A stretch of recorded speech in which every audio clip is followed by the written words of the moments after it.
I'd like to call the meeting of the Zoning Board of Adjustment of Wednesday, January 8th, 2020 to order. The Zoning Board of Adjustment is a quasi-judicial board created by the City of Ames. The board's purpose is to decide on applications for home occupancy permits, special use permits, exceptions and variances to the zoning ordinance, applications for conditional use permits in the floodplain, requests for reasonable accommodation because of a handicap, and appeals of the decision of the zoning enforcement officer. As a board of the city, we welcome all testimony. We make our decisions based on the facts and evidence as allowed under city code and present it in open meeting. Testimony before the board must be given under oath or affirmation. If the proceedings become lengthy, we may ask that testimony be focused on new facts or evidence not already presented. We ask that you come to the microphone if you wish to speak so that your testimony will be audible and recorded. Before speaking, please complete an orange information card. They're at the front table. Fill it out and provide it to our recording secretary. When you are testifying, please address your remarks to the board, and we also ask that the proceedings be orderly. The Zoning Board of Adjustment is an independent volunteer board of citizens. We are not part of the city administration. We are served in our efforts by Jane Chang, Assistant City Attorney, Ray Anderson, Benjamin Campbell, and Eloise Sahlstrom, City Planners, and our recording secretary, Jackie Higgins. The order of proceedings for each application will be as follows. First, an oral statement summarizing the issues and procedural steps will be presented by the staff. Second, testimony and evidence will be presented by the applicant. Third, testimony may be heard from any members of the audience who wish to speak in support of or in opposition to the appeal. Next, the board will give the applicant and city staff an opportunity to present concluding summaries and arguments. And finally, the board will discuss the issues and evidence and come to a decision. The first item on our agenda is approval of the minutes of the November 13th, 2019 meeting. Are there any changes or corrections? I move to approve the minutes of November 13th, 2019. Second. So that's a motion and a second. All in favor say aye. Aye. Aye. All opposed, same sign. The minutes of November 13th, 2019 are approved. The next item on the agenda is a special use permit to allow a communications tower at 1420 Lincoln Way in the UCRM Urban Core Residential Medium Density Zone. Before we go to staff, I know there are a number of folks wishing to speak on this issue tonight. So that everyone has an opportunity to speak, we're going to be limiting the time. You can speak to 3 minutes, and we ask that you stick to new evidence or facts not already presented to the board. I'd also like to note that I believe the board was contacted directly with comments from an individual. We do, require that all comments are received in public hearings so everybody has the same information, including all the board members and all of you. So I did let them know that is our requirement, that all information is provided in a public hearing. And did anyone else on the board receive any other contacts that we should have on the record? No, not directly. Great. Okay, with that, staff. Thanks. Thank you. Before I get into the report, I just wanted to make sure people know that regardless of the outcome of tonight's meeting, the City Council will have a public hearing on the sale of this property next Tuesday. So to Metronet. And there's one correction in the report on page 9 under item 3, which is one of the general standards for special use permit. The conclusion is not correct. What the conclusion should refer to is that we found it did comply with the tower's structural design. The standard is not be hazardous or disturbing to existing or future uses in the same general vicinity. That has more to do with the tower's structural design than, as the conclusion in the report says, stealth techniques, but the stealth techniques would not apply as an answer to that question. So we do find that they meet that standard because it complies with the tower's structural design. Okay. With that, I'll give a brief summary of the report. This is a location map of the property at 1420 Lincoln Way. It's here outlined in red. This is Squaw Creek, this is Lincoln Way, and then South Riverside Drive. It's property that's presently owned by the city of Ames, has an existing building that is no longer used by the city, and that existing building would stay and would be used by Metronet for the purpose of housing their equipment that would go along with the tower and their communication lines that go out to the community. The tower would be located west of that existing building. And I've got a graphic here that shows the site. There's a lot of lines in this graphic, but I'll try to explain some of these. There's an access right here off of Lincoln Way, and that will be paved to the area that will be enclosed by a fence. And there'll be a 6-foot-high wood cedar fence that will enclose the building and the tower. The tower will be located west of the building, approximately 8 feet west, and it must be set back at least half the height of the tower from the property line. And the tower is proposed to be 79 feet tall. And so this radius here is the distance that is half the height of the tower, that shows that the tower is meets that standard to be inside the property lines for the half of the height of the tower that's required. A portion of this property is in the 100-year floodplain for Squaw Creek, and that's shown. There's a pink area over here. That's the floodway where you can't build in. And then this blue area is the floodway fringe. But there are no changes to either of those with this proposal. The tower will be outside the floodway and floodway fringe, and so will the fence. So there's no change to the Squaw Creek floodplain proposed as part of this project. There are easements on the property in this location, and there are, let me go back to the location map. There are some homes here along South Riverside. There's a 2-family dwelling here, and then single-family dwellings on down the street.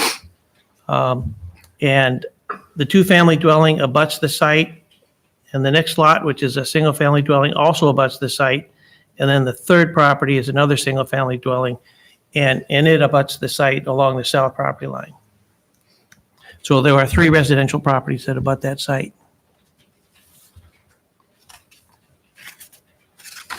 There is a graphic that gives a view of what the post-construction may look like. This is a rendering, an artist's rendering that shows the existing building, shows the fence built here, and then shows the tower in this location. And this is the garage for the duplex next door. This is the house that is next to that duplex.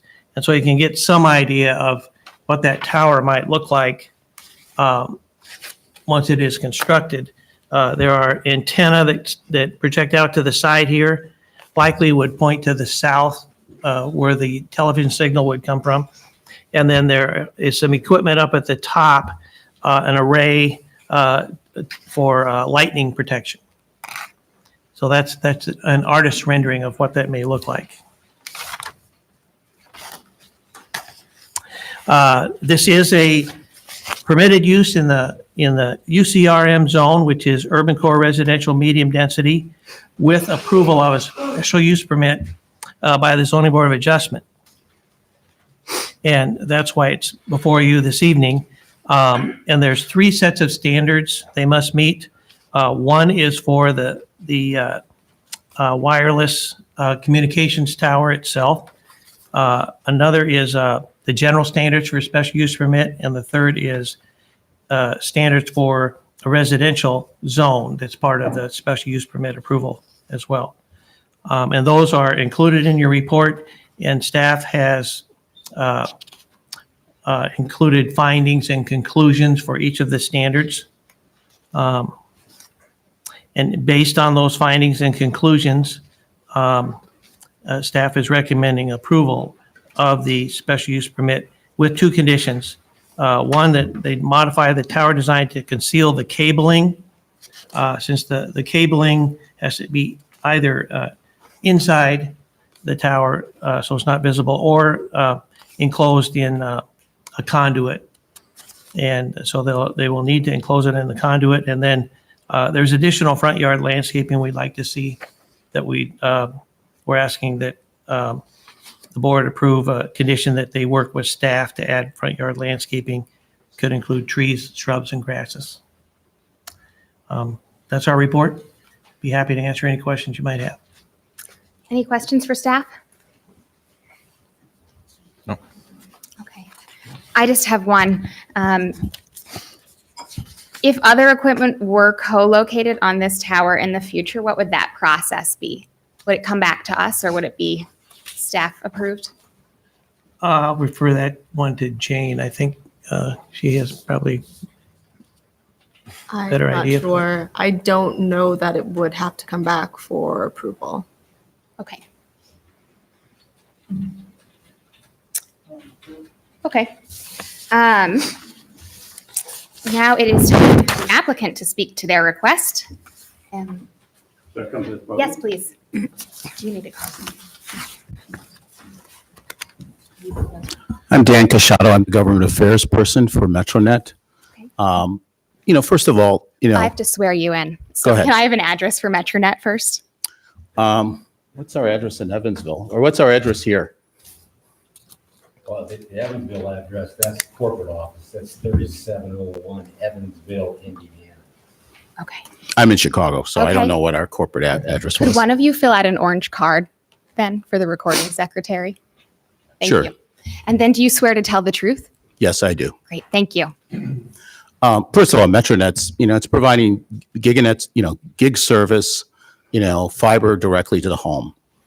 I want to talk about, this tower. First of all, it's 20 inches in its base and it tapers to 6 inches on the top. And it's a utility pole, basically. It's a steel utility pole that will house the antennas for picking up all the off airs. There's no emissions of any sort. And kind of in answer to your question, we're willing to, in writing, say we will not lease this out to a cell tower. We will not lease this out to G5, to anything else that emits, like mainly cell towers. I mean, they're looking for spots. And we're willing to put that in writing that, and basically this, I've read all the letters, so there's some confusion in terms of that this is emitting things.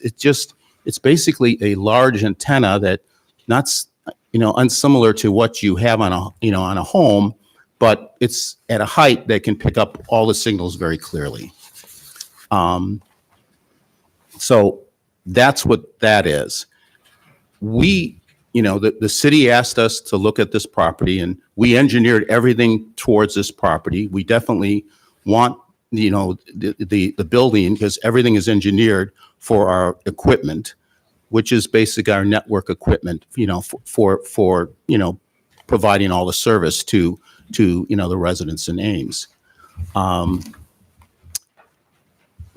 Once again, if the city chooses that, to find it, say, look, could you find another location and we can find another location, we're willing to do that.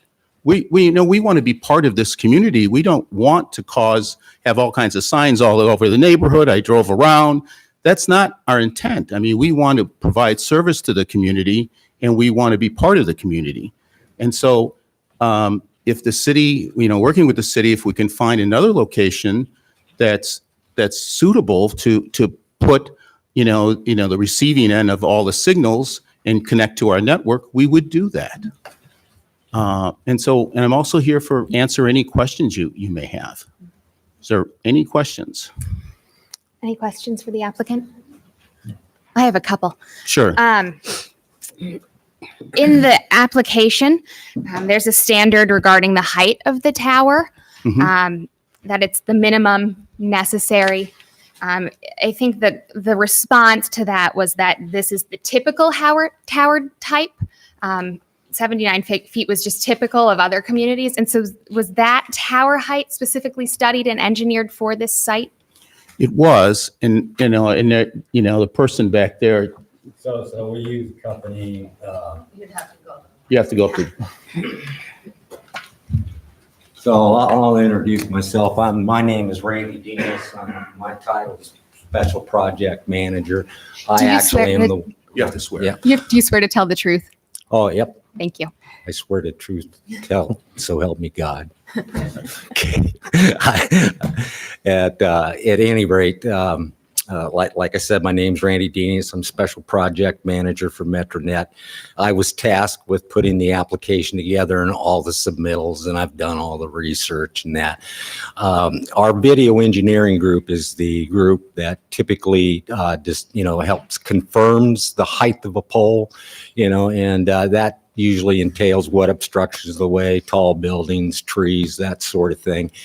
In this particular case, they have a historical database is the company that they use, and they just did like a desktop survey, and they've come, 79 feet will work, right? At the time when I wrote that, I hadn't had it confirmed, right? And I was pestering them to confirm it for me because I wanted to answer a little bit more positively than what I did in the application. Right. And just to confirm on this here, it's strictly reception. What people, I've read all the comments too. And one of the things, was the impression is the immediate thought is the cell tower, that we do not offer any cell phone services. We offer no broad services, wireless services that require broadcasting a signal. All these are to do is to pull in the local television station reception signals, probably out of Des Moines. And then we stream it over our fiber network to our 1 gigabit fiber network to every home in the city. If you elect for the service, you can get the local channels too. And that's the whole purpose of it. Okay. And then did you do the research on the design as well? Yeah. As far as any specific thing about There's the a design? standard regarding using stealth design, and I think the comment was that wouldn't work for this specific, and I wanted more information on why. I'm not going to say unequivocally that it wouldn't work. The reason that being is we would have to get into some engineering and design things and try to understand how we could, because typically those are in the cell industry and those antennas have been designed for stealth. You can buy them as an option.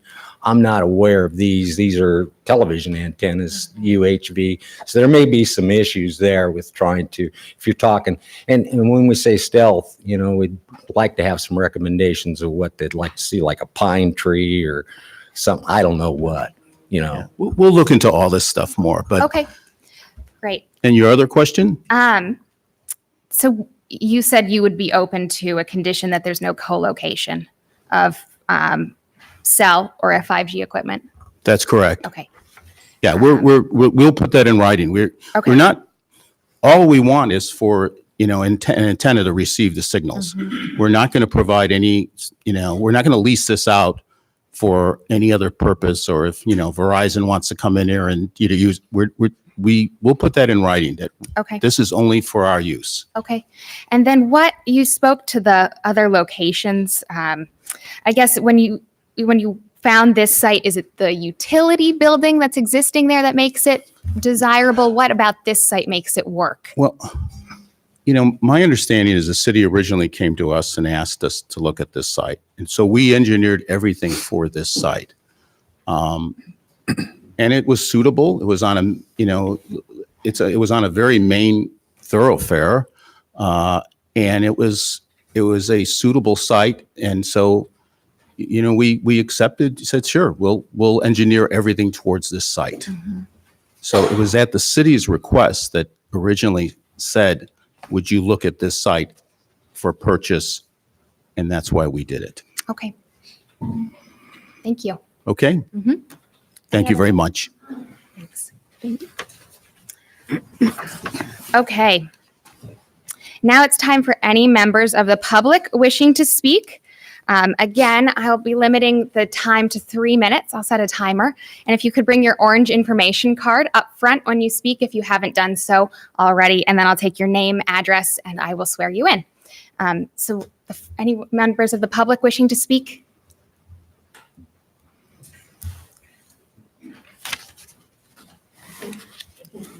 Your information card? Okay. What's your name and address, My please? name is Barb Blakely, Barbara Blakely. I live at 112 North Riverside Drive. Actually, if that were lowered just a little bit, well, in fact, I think you can see my house there. Okay. I'm just 2 houses up from the corner. Okay. And do you Lovely. swear to tell the truth? Oh, yes, yes. I Thank will you. tell the truth. One of the things, well, many things concern me about this. When you showed, Ray, when you showed the picture of the pole next to the building, could you put that back up again?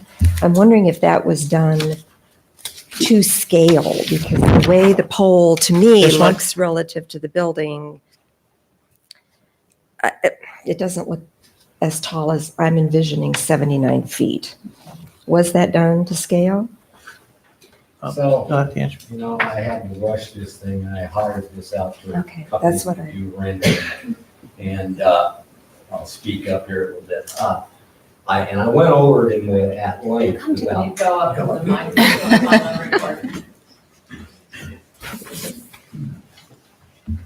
Hi, Randy Dean. So what I did was I questioned him at length. We went over dimensions. I told him it was important. And actually, when I look at the rendering, I think it's a little bit high in proportion to the building too, right? Oh, I think it's But low. yeah, no, I actually think it's probably maybe a little shorter than that, but I can't be certain because I don't have access to, to check the dimensions of the software that he put that together in. I had to put that together in like 24-hour notice, and it was a big rush. So I didn't have a lot of time to check it for versions, right? We were just more trying to get a conceptual representation of what that thing would look like, right? So, I understand.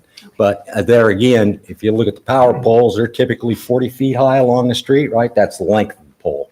So, they're 6 feet in the ground, they're about 39 feet out of the ground. So that's about twice the height of the Right, typical and power that's- distribution pole. That's what Thank you. thank you. I'm very concerned about the impact of such a structure. And when I saw this, my first thought was that does not look as tall as I believe 79 feet is. And I will admit that I had trouble visualizing what 79 feet looks like. And so I went to the internet to a site called The Measure of Things and looked at what 79 feet, what are some other things that are 79 feet? And one of the things is a 79 feet is two telephone poles stacked, one on top of the other. So that, I don't know if that does not look quite tall enough for me. 79 feet is also the height of 2 semi-trailers stacked, one on top of the other, just slightly less than 2 semi-trailers, not much. And it's also the size, and this one really freaked me out, of the Hollywood sign with another 2/3 of a Hollywood sign. And I know that we're talking broad with the Hollywood sign, but the height is what I'm interested in. And so all of those things together tell me that this is not consistent with the character of the neighborhood. This is a wooded residential neighborhood. This is right on Lincoln Way. You mentioned one thoroughfare. It's on another thoroughfare. It's on University Boulevard coming down. People come off of Interstate 30 and come up, and it's one of their gateways to Iowa State University. I'm surprised that this idea has even some traction for this location. It's going to be visible from people's yards, from people's houses, people's windows, front yards, backyards, even me, as I say, living north of Lincoln Way. I'm going to be able to see it from my windows and from my front backyard, and it's really, really tall. I don't think that that is as tall as 79 feet in the picture, but I don't know for sure. Thank you. That's what I have to say. Thank you. Any other members of the public wishing to speak?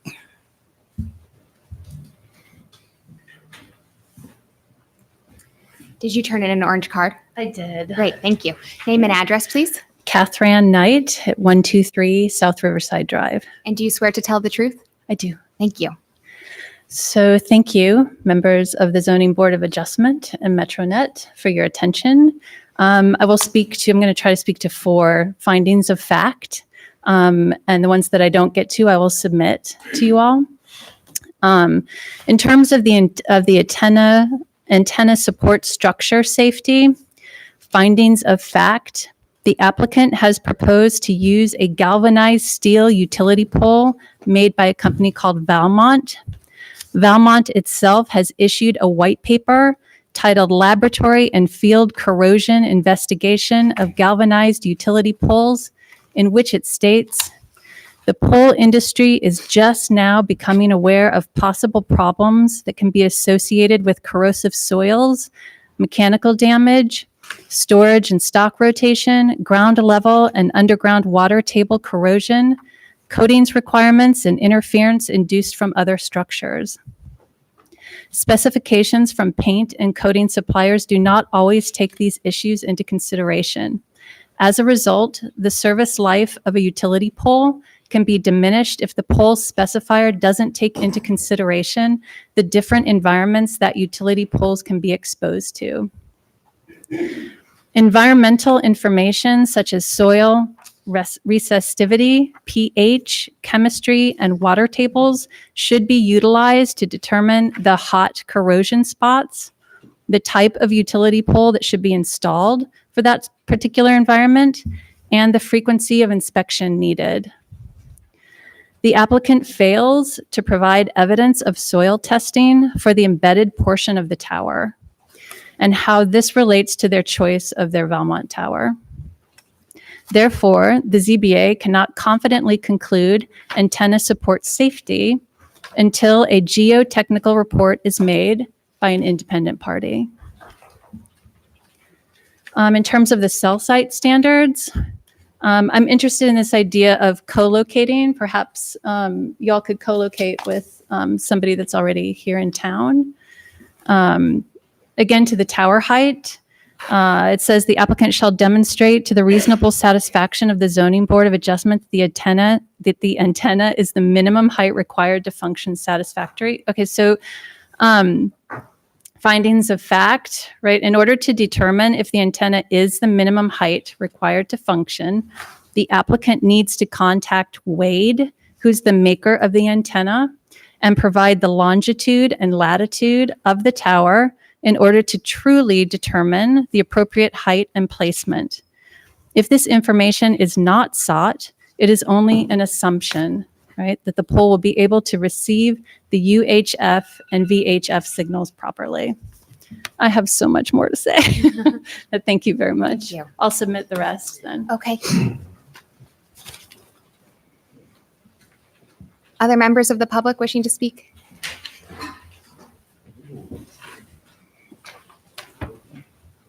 Did you turn in your card? I did. Thank you. Name and address, please. Kevin Lex, 107 South Riverside. I live in the yellow house. It's in the photo. Okay. And do you swear to tell the truth? I do. Thank you. I do.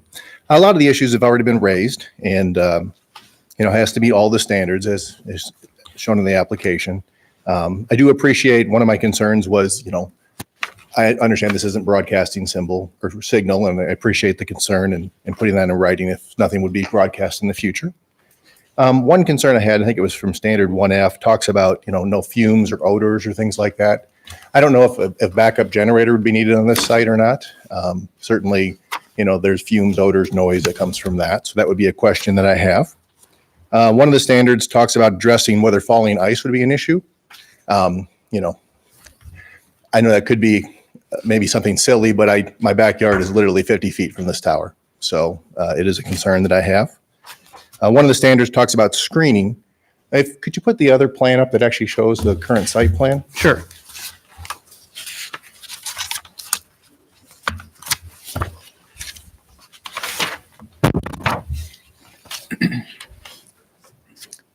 So yeah, if you look at where the southeast corner of the existing pump house is at, and I know the fencing kind of utilizes, there's an existing fence in the back of my yard. There is a gate. If you move your pen right there up a little bit more, there is an existing gate from my yard that goes into that property, which is something I think would need to be addressed, just from a safety of my 3 daughters. And then the last issue I would say is that, appearance. I know the application did talk about it being similar material and height as the street light poles on Lincoln Way, and clearly it's twice the height of what that is. So generally just the concerns I have. And finally, it would be just, why the site was chosen. And I think that was already addressed, that maybe it was city directed. So I appreciate you listening for my concerns. Thank you.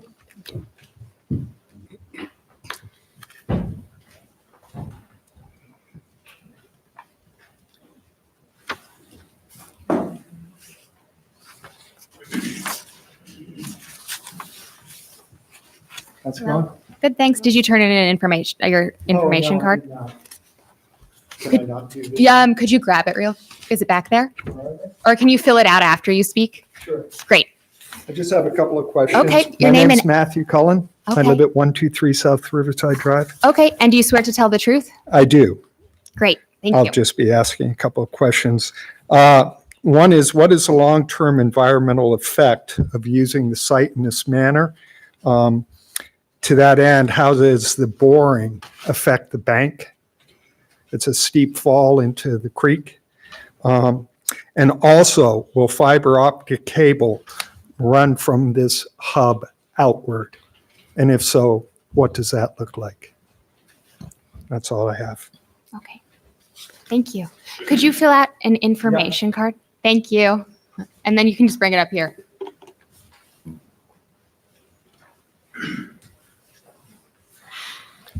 Hello. My name is Fiferdi. I live in 2821 Wood Street. Okay. Do you swear to tell the truth? Do you swear to tell the truth? Do you swear to tell the truth? I have a question. Oh, Truth is not involved. I have to swear you in for procedures. Okay. Okay. Do you swear to tell the truth? Yes. Great. Yes, Thank you. I have only a Okay. question, That's but fine. if a swearing is necessary, I swear that I'll tell the truth Thank if asked. you. My one and only question is, if this property is transferred to the buyer, would this become a residential or a commercial property? Thank you. In terms of tax assessment. Yes. Okay, thank you.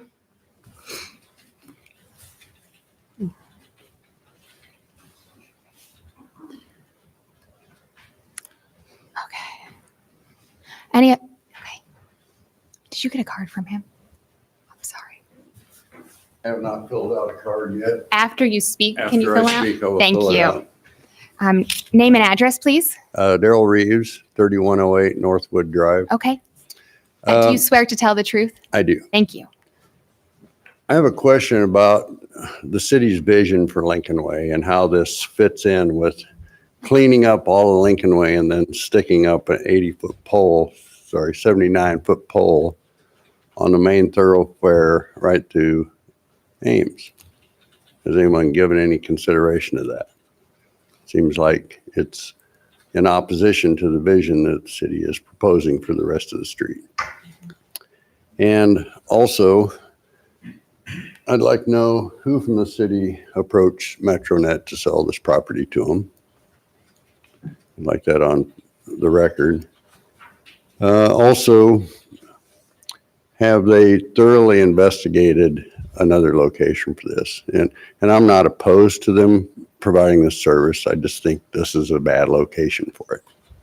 I think there's got to be other locations that are a lot less visible.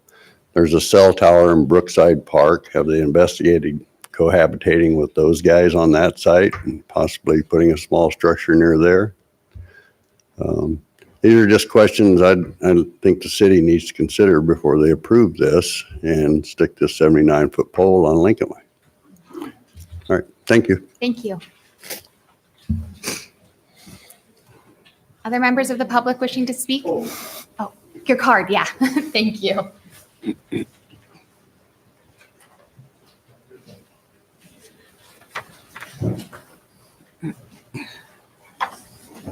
evening. Did you turn in a card? I did. Thank you. Yes.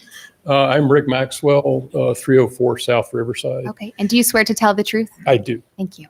Really, I came here just to try and learn what's going on. I'm fascinated that this is 3 blocks from my house, and I didn't know a thing until one of my neighbors put a sign in the yard. And it's like, why was the neighborhood not informed what's going on earlier than this? This company has spent a lot of money already engineering over this.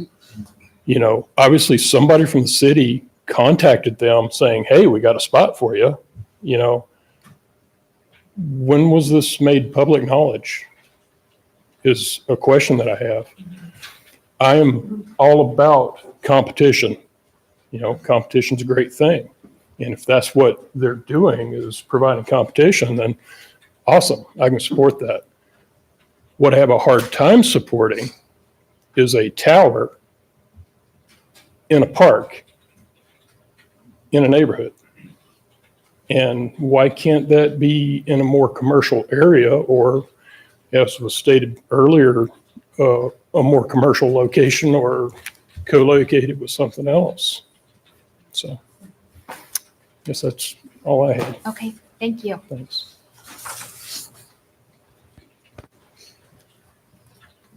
Other members of the public wishing to speak? Thank you. Hello. Did you turn in a card? I did, yes. Great. Name and address. David Green, 103 South Russell. I just wanted Do you swear to tell the truth? Yes, I do. I just wanted to express my opposition to the project as well. It's encouraging to see that MetroNet plans to just receive signals, but I have similar questions as well. Why not co-locate with other existing communication towers in more appropriate areas of the city that aren't predominantly residential, park-like, for one? And two, I have a concern about the potential impact on property values, because communication towers can have an influence on property values, whether it's fair or not. And property values are largely an issue of perception. And so if a communication tower sits in a neighborhood, that can possibly reduce overall property values within that neighborhood. And the people living within that neighborhood, especially particularly our neighborhood, won't have much of a say in that reduction. So that's all I have to say. Thank Thanks. you.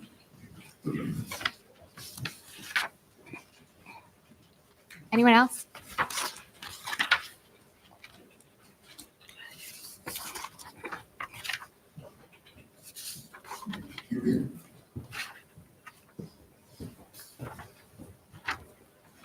Hello.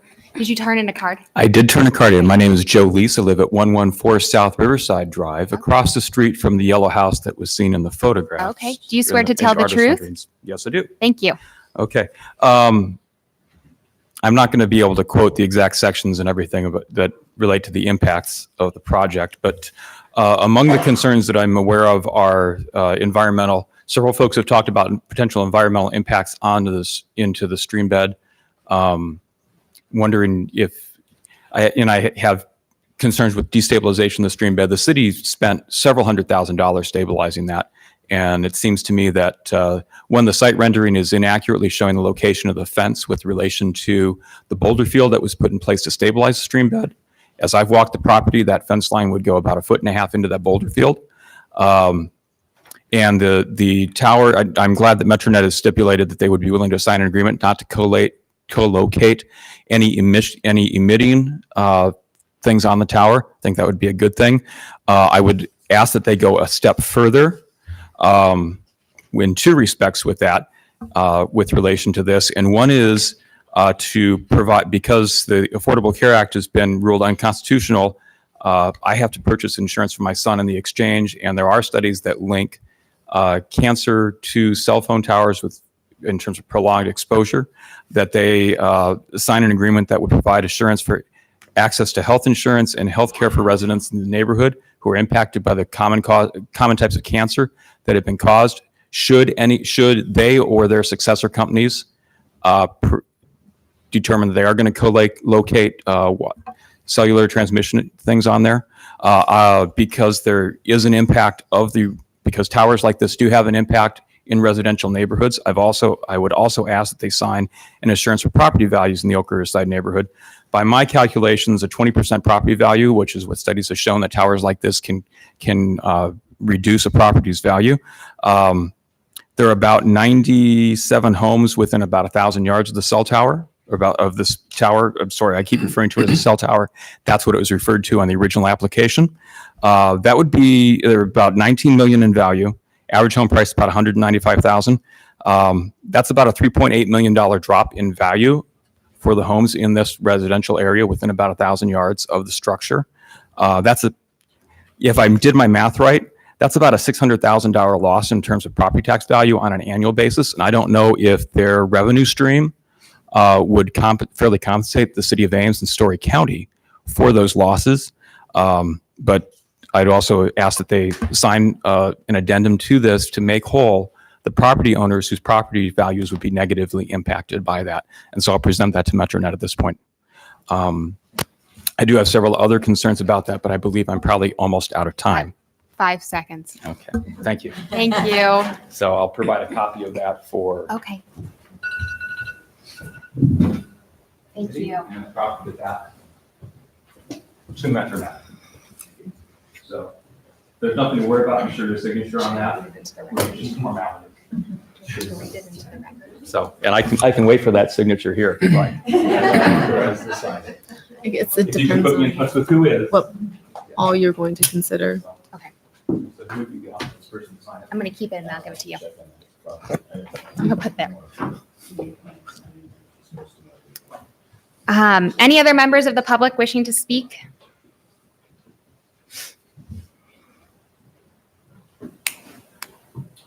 Get a card for you. Yes. Yeah, my name is Joe Munch. I live at 304 North Riverside Drive, so general area. Do you swear to I- tell the truth? I do. Thank you. Yep.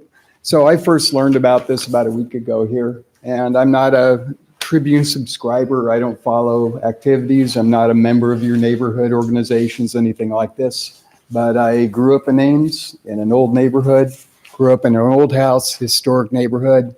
I live in, have restored, and done everything I could to my house that sits about, 3 blocks up Lincoln Way from this site. I was literally dumbfounded when I saw this. So this is, to me, the historic fabric of this part of town that is being altered with something like this. It invites a dangerous precedent, I think. Many of the points I've heard, I don't need to re-echo, and a lot of good points have been made. So I think it's, I am a designer by training. I teach at the College of Design in the Studio Arts program. I'm very aware of aesthetics and how things appear. This seems very incongruous with what is going on in the town. So the idea of having a renewal of Lincoln Way and any other main street, it does not seem to add to this in any way or form. I look at my brother who lives in Dubuque, Iowa, and I'm like amazed at the stuff that goes on there. And I'm like, how was this choice made and by who? And how is the study done? It doesn't seem to make sense to me from that standpoint. So we're trying to attract people. This is a gateway to Iowa State. It's a gateway to Old Ames, this major thoroughfare. So if I look at Duff, actually, I find it to be embarrassing, the collage and collection of buildings that are unplanned and unregulated in my mind, in my brain anyway. So I don't feel that this is done that way. If it were a historic structure like the water tower at Iowa State, I might be going, yes, we're keeping this baby.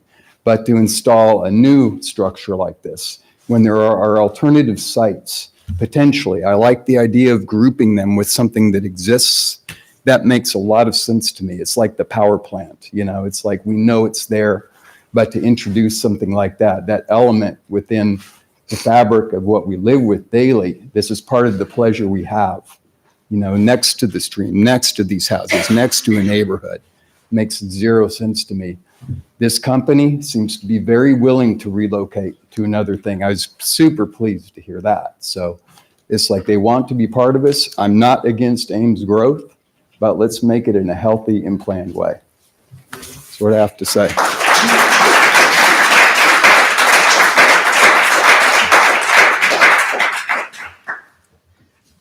Any other members of the public wishing to speak? Did you turn in a card? I did not. Just go back there and fill one out after you're done. Okay, name and address, please. Jamie Lex. I'm at 107 South Riverside Drive. Do you swear to tell the truth? Yes. Thank you. So I am the resident that lives in the yellow house. Little history on the house. The house was built in 1900. It's one of the oldest houses on Riverside Drive.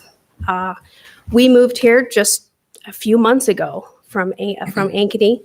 We were living in a 3-bedroom apartment, and we saved up the money to be able to move up to Ames. We chose this location. One, we have 4 kids. One is out of the house, and we have 3 girls. I love this house with the fact that we have one of the oldest trees still standing in Ames, and it's got a beautiful swing, beautiful backyard, place to plant a garden. It's right off of campus town. Our girls are going to go to Iowa State. We love Iowa State basketball. Unfortunately, we can't be there tonight because we're here. But a couple of things that really kind of concern me is, one, we didn't find out about this until December 19th when Katherine Knight contacted us and said, "Did you know that there's going to be a tower in your backyard?" I'm like, "What?" And then our landlord was then notified. I put a post out on social media site, and it quickly just went off in wildfire. It was just crazy. I'm not against communication. I'm not against competition, and I'd love to dovetail off of what the former person just said. I just think that there's just a different location. I wouldn't have moved to that home if there was a 79-foot tower back there. I want to be able to have access to fishing back there. I want to be able to have a community gathering, being able to have barbecues in the back and not have this big old tower sitting in my backyard. Being able to look out my window in my kitchen, it'll be right there, literally right there. And the other thing I wanted to bring up is that on a social media site, a city council member said that they did pass a feasibility report that they were going to present. That has yet to be brought to planning and zoning. I feel like this is putting the cart before the horse, that you're going to pass the zoning without, having the feasibility report. So that's where I stand with it. I'm looking at a different location. After coming to the meeting last night, the 2040, the property is centrally located and it can serve, the community. But as a person that is a tenant of the property, I'd have to be opposed to it. So, thank you. Thank you. Thank you. We have Jackie. Thanks. Other members of the public wishing to speak?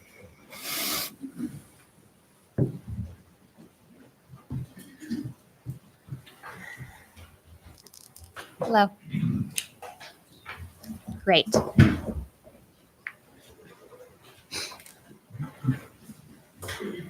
Thank you. Name and address, please. My name is Tam Lorenz. I live at 311 South Maple, which is about 3 blocks as the crow flies from the tower. And do you swear to tell the truth? I do. Okay. I have just a couple things that I read in the application that bothered me a little bit. The first one is in section 1B, and it's a similar statement is made in 2E, and this has to do the exact wording from 1B is the pole will be similar in height and appearance to the metal streetlight pole on Lincoln Way. And obviously, we know that our streetlights are not 5.5 stories tall, which is what we've already discussed the height of this. But these seem like actual misstatements in the application.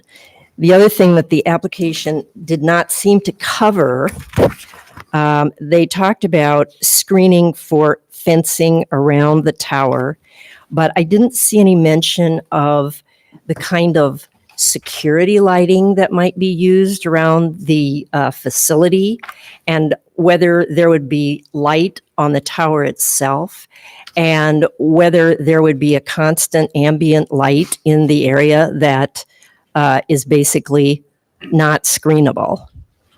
It may have been addressed. I didn't see it. And this is maybe a little bit larger issue because the tower seems to be taking the neighborhood by surprise, and the neighborhood's unhappiness seems to be taking MetroNet by a little bit of a surprise.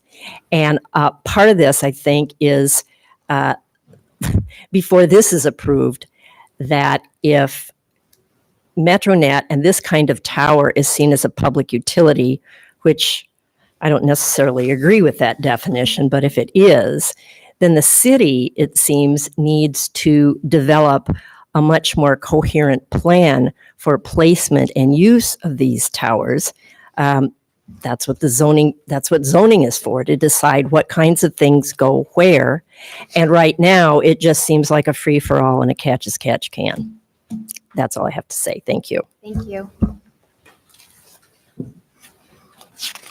Other members of the public wishing to speak?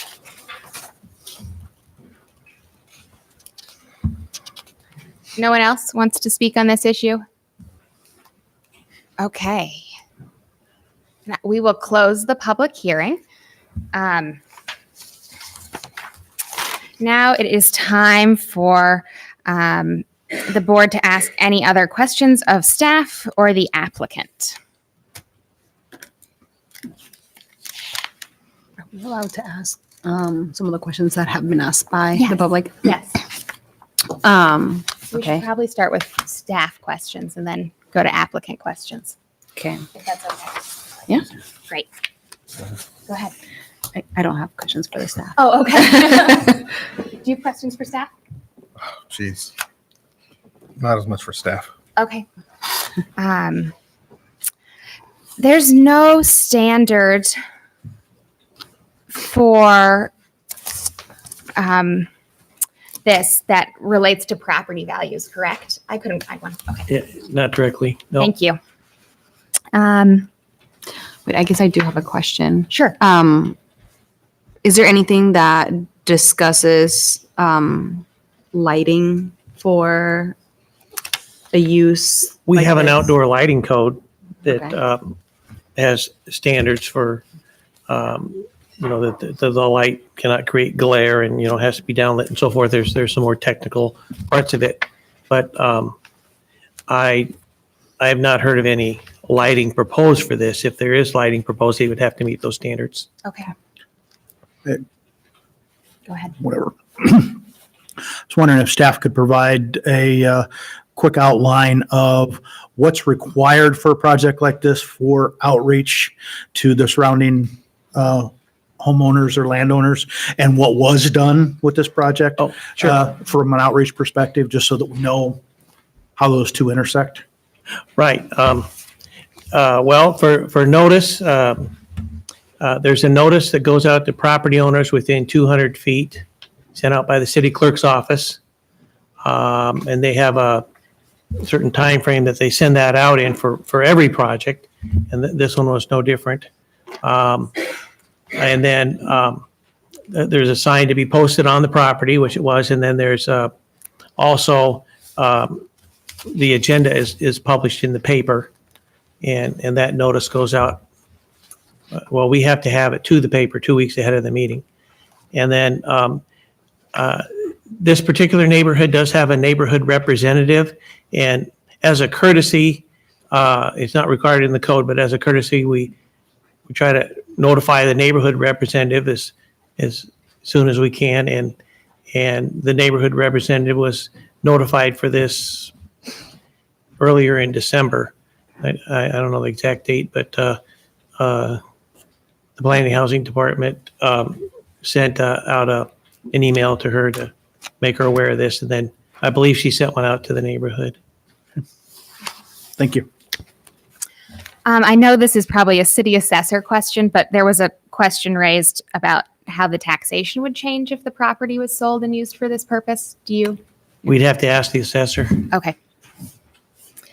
And then there was a feasibility report that was brought up. Do you know what that is? Well, there's the structural analysis of the pole or tower itself. And we've received that. Staff, yeah. Yeah, that was in part of your the packet. that was in your packet. Okay. That's the only one I'm aware of. Okay. I think it was in the back. Yeah, I read something about it.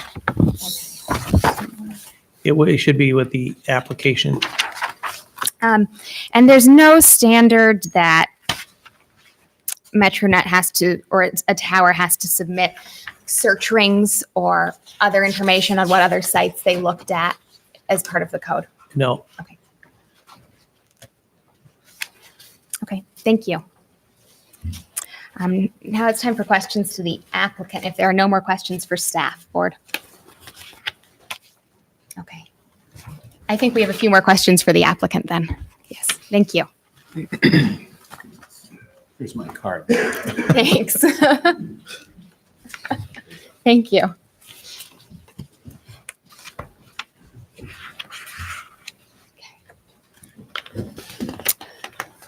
Is there any lighting On the pole? on the pole itself? Just the normal lighting that's been there for the building. No lighting on the top or No, there's no lighting on the pole. no security lighting required on the site? Whatever the city requires us to do for the site, that's what we'll do. Well, I haven't looked at that existing building. Could you come up to the microphone, please? Thank you.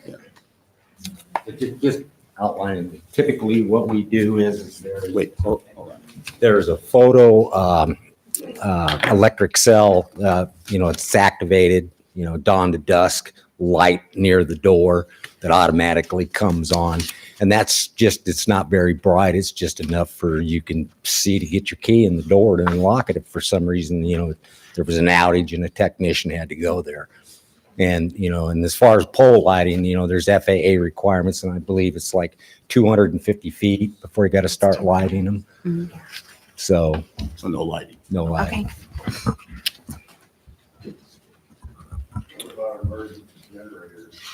Okay. The public hearing's closed, but we're going to continue asking questions. Thank you. You can go ahead. Okay. I'll ask the generator question. Will there be a generator on the site? There will be a generator on site. Yeah, so just to clarify the generator, it'd be a 50 kW generator, slightly larger than what a homeowner would use for backup. It'll be natural gas fired. Emissions are going to be fairly low, and it only runs in the event that there is a power outage, right? So it's not like it's running any significant amount of time. Would that generator be there if the tower was not built? Yes. Yes. Yeah, it has nothing to do with the antenna, nothing. Okay. We've got to give you good internet service. Yeah. So the building could still be used by MetroNet if the tower weren't on this site. Is that correct? That is correct. Just for, we saw the article in the paper. We didn't anticipate, our goal is to be part of the community. There's no emissions from this antenna. And it was at the city's request that we looked at this site, and everything's engineered for that site.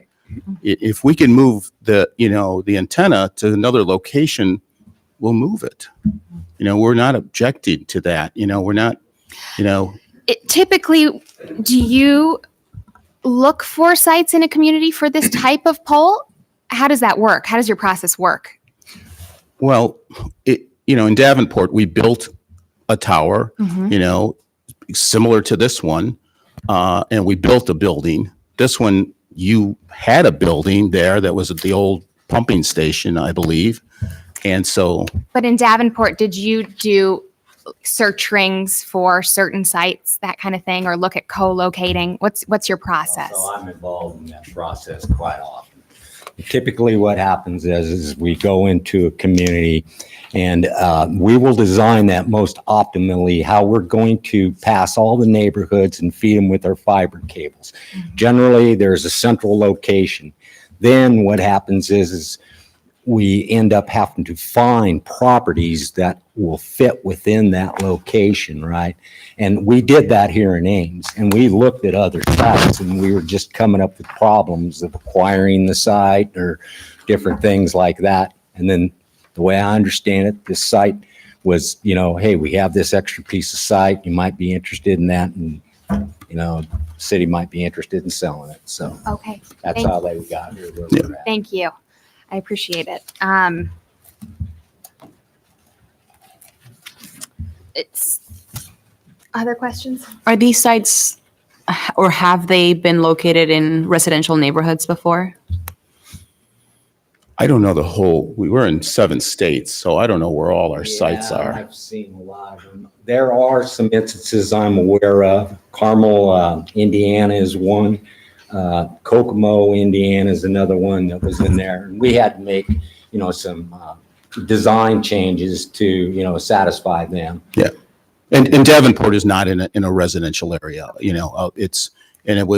but once again, I don't want to confuse. There's the building, Right. which we definitely want because everything's engineered for that. Everything was engineered towards that. And then there's the antenna, the utility pole. If we can relocate the utility pole, we will. We just have to be on the fiber, and all we need is access to our fiber and power. And hopefully a city, something where it would be preferable that we, it's not you don't need a really big site. It's going to be very small because it's 20 inches wide, the pole. Are we allowed to make a request? Not a question. We'd have to format it in our approval. Yeah.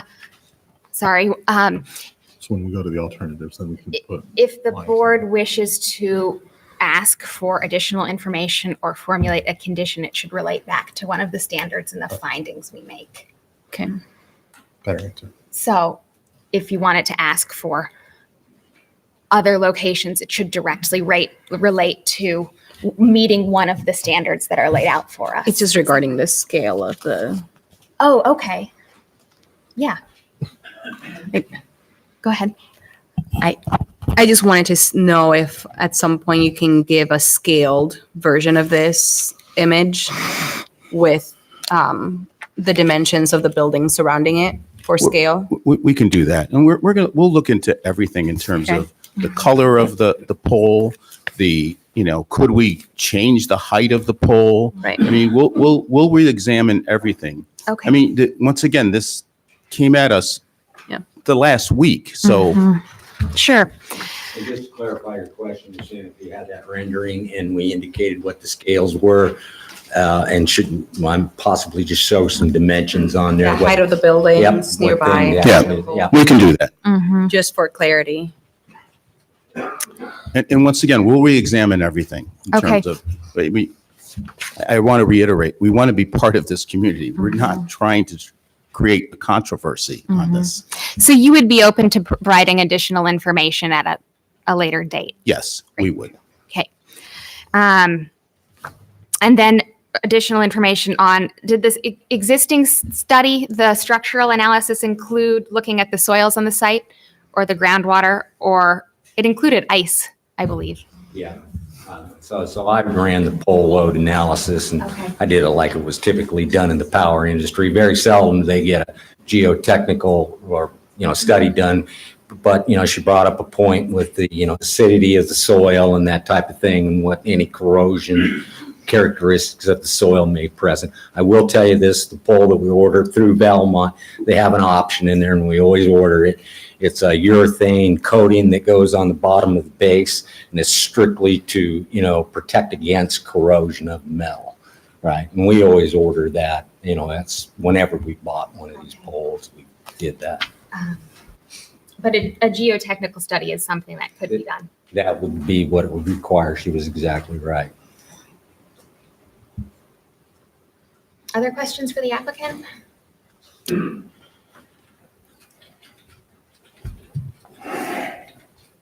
Trying to decide if I can formulate this as a question.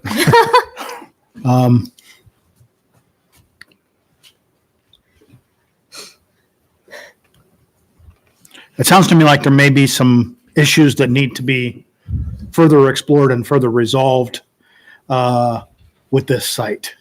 With the antenna. With the antenna. Yeah, With the well, antenna. only with the antenna. And we're not We're not here for considering the building. We're not here for the building. Right. We're just here talking strictly for about the antenna. If you, are you on a, does your timetable allow you to come back later for information on the antenna? I mean, Yeah, I'm actually here next week for the building. okay. Hope we're not here next week. Yeah. But we'll look into all the, if there's any other questions, and Okay.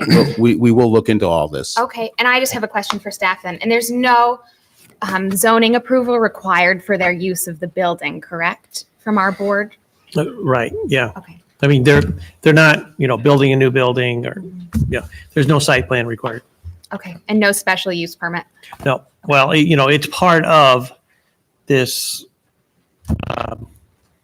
facility. I mean, there's the building and the tower, but it's primarily the tower. So the board does need to also approve the special? Well, it's a shelter for the equipment. It's not a cell site, but it's a wireless communications facility or tower. And I think the board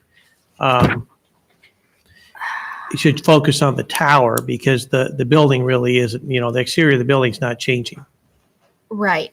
And so the motions were given, though, the alternatives were given, don't state anything about the building. So I was under the impression we weren't Yeah, I think you're approving right. the use of the I building. think you're right. You're to focus on the tower. On the tower. Yeah. Okay, thank you. Okay, other questions? Thank you. Thank you. If there are no more questions, we could have discussion and a motion.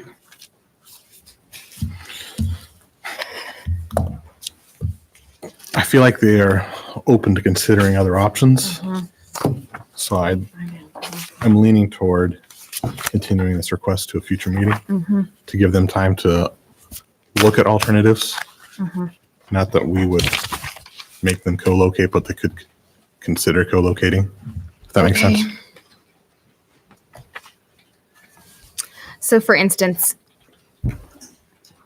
some sort of information on what other properties were considered.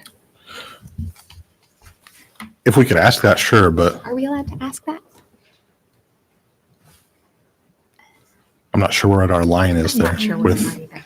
with Iowa code. Yeah, I know. Oh. Well, they did talk about other options for this site in terms of tower height and so forth. Right. So I think as part of that, if they wanted to bring other information, they Okay, could. sure. Okay. Sure. Thank you. I think there needs to be more definitive information on if the tower height is the minimum that I'd it like- can be. I'd like to see some sort of certified study Sure. on that. Go ahead. Em. No, that's it. I was just going to say also, I know certainly from a planning and zoning perspective and from some other boards and commissions, outreach to the neighborhood never hurts. And if that is something that would be feasible, working with the neighbors and trying to make sure that they're at least understanding of what you're doing, if not possibly on board with what it is that you're looking at doing, may be helpful as a suggestion. I know we haven't voted on anything yet. But Yep. That's Yep. something that So I'm hearing we're interested in information on design, alternatives, locational alternatives on the property and elsewhere, ensuring that the height is the minimum necessary. And that statement about co-location of 5G and cell sites not being allowed, they won't lease out to other sites, and maybe some outreach. Okay. Would anyone like to make a motion? I'll move to continue this request to a future meeting of the ZBA to allow the applicant to revise the proposal and mitigate any of the impacts that we've identified tonight. Okay. I'll just note the next meeting, if the board votes to table this, is January 22nd. It will be here in this room again at 6 p.m. Is that right? That's right, but we Right. don't know if it will be on that agenda. Well, that's true, because we already get Yeah. Oh, yeah. have to be Okay. on the agenda in a month. Okay.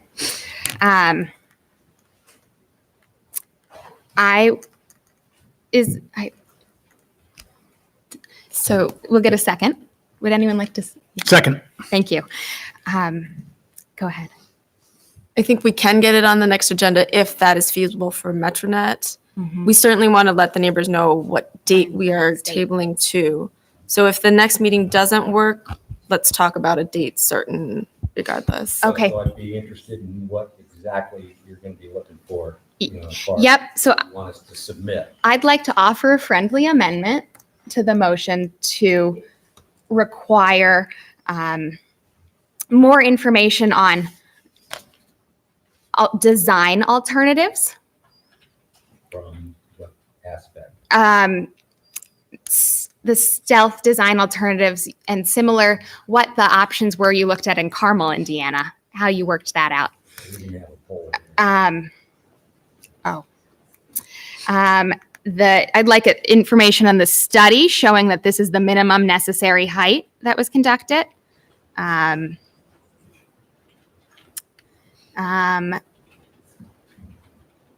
else? Any information on any locations? Any information on other locations you looked at and why this was the best location or other alternatives for this site? And more information from the safety study, that geotechnical analysis, were soils and groundwater looked at, and the impact on the river. Just on that point. I don't think we can talk to the applicant right now. Thank you, though. Right. Do you accept I that? accept the friendly amendment. And those are, just to be clear, those are recommended what we'd like to see from the applicant if you came back. Rob, accept too. Yes. You accept too? Okay, great. So that is a motion by Perkins and a second by Bowers. We have a voice or a vote, please. Roll call. Aye. Aye. Aye. Aye. Okay, so the motion is to table the item until the next meeting, which may be January 22nd, but there will be notice. Thank you.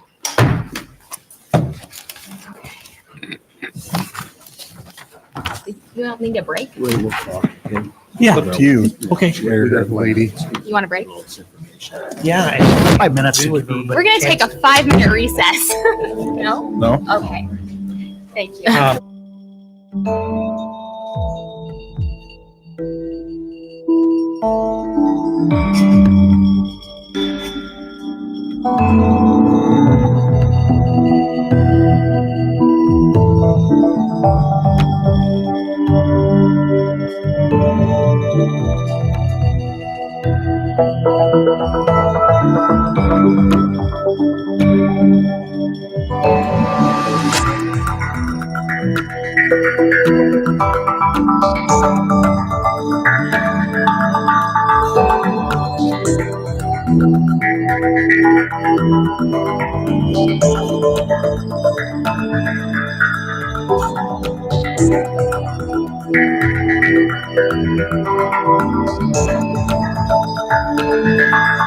Family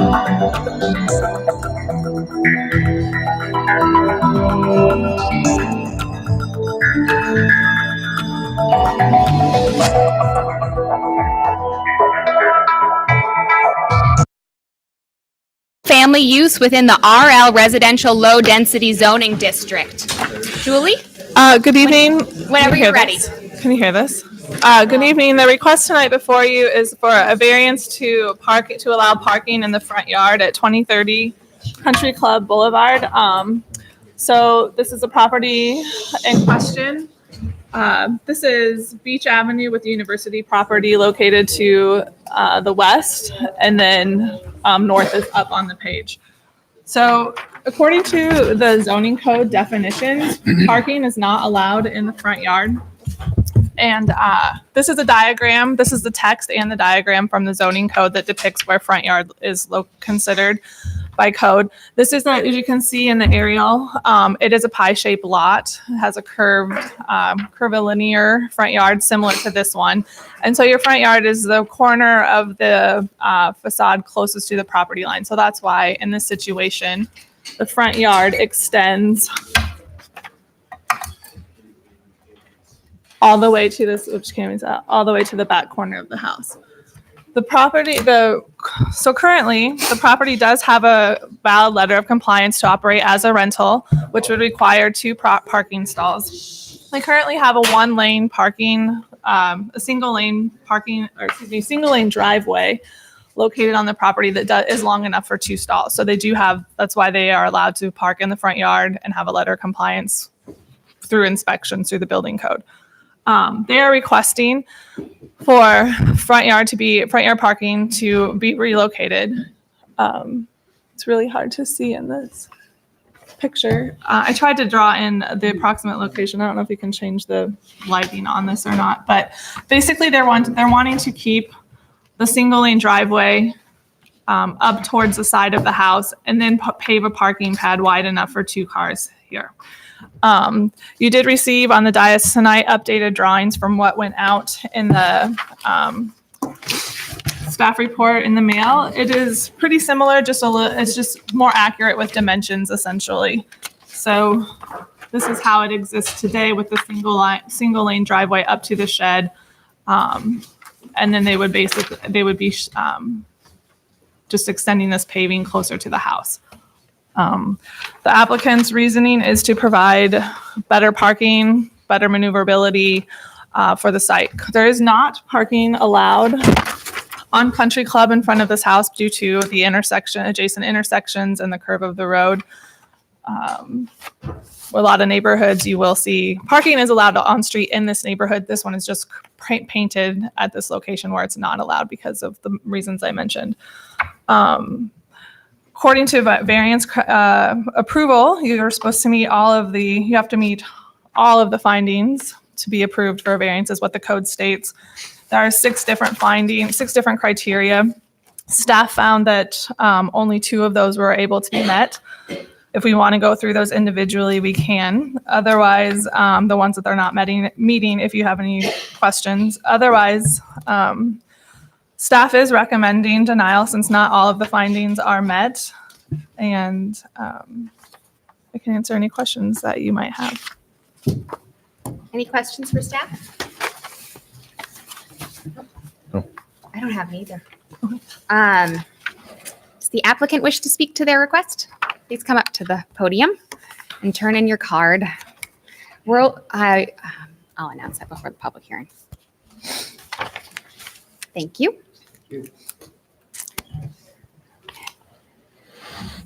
William Jennings, 1606 South Duff Avenue. Do you swear to tell the truth? I do. Thank you. What are what findings were not met? What findings weren't met? Were or weren't? Were not. Were not. Were not met were that without granting of the variance and due to special conditions, a literal enforcement of the ordinance will result in an unnecessary hardship.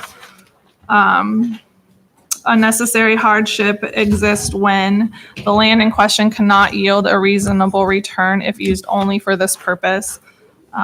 We said that one was not met. We said that the plight of the owners is due to unique circumstances and not to the general conditions of the neighborhood. We said that that one was not met in our staff report. The spirit of the ordinance shall be observed even when the variance is granted. We said that that one was not met.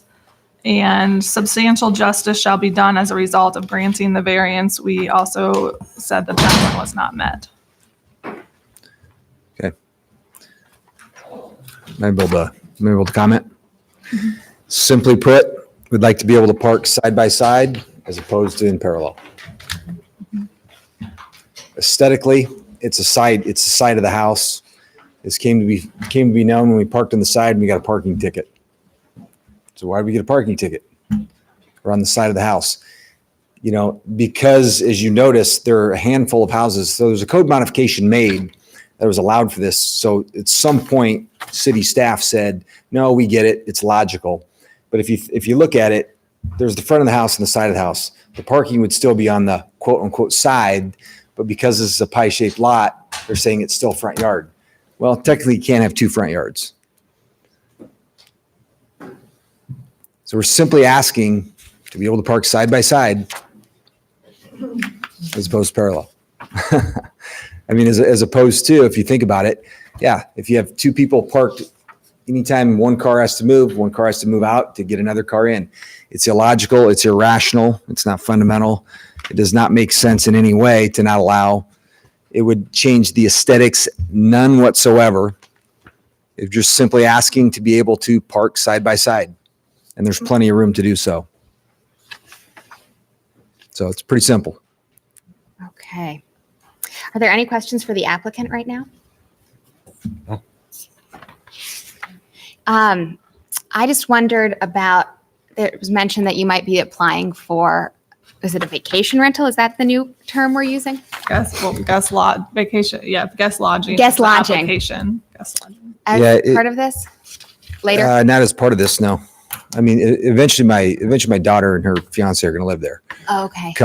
So that would be just simply something that's been used temporarily just due to the timing. So that might continue for another couple, 3 months, and then she'll be living there. Okay. So there again, if Abby and Will park one in front of the other, what if, depending on what time you get home, whatnot, you're going to constantly be moving one car to park the other. And then if you have to drive around, you're going to be driving on the lawn. And if you want to talk aesthetics, you're going to be driving on lawn. It just does not make any sense. So, and there are several other houses in the area where you park on the quote unquote side. So what we have here is just simply put is what the definition.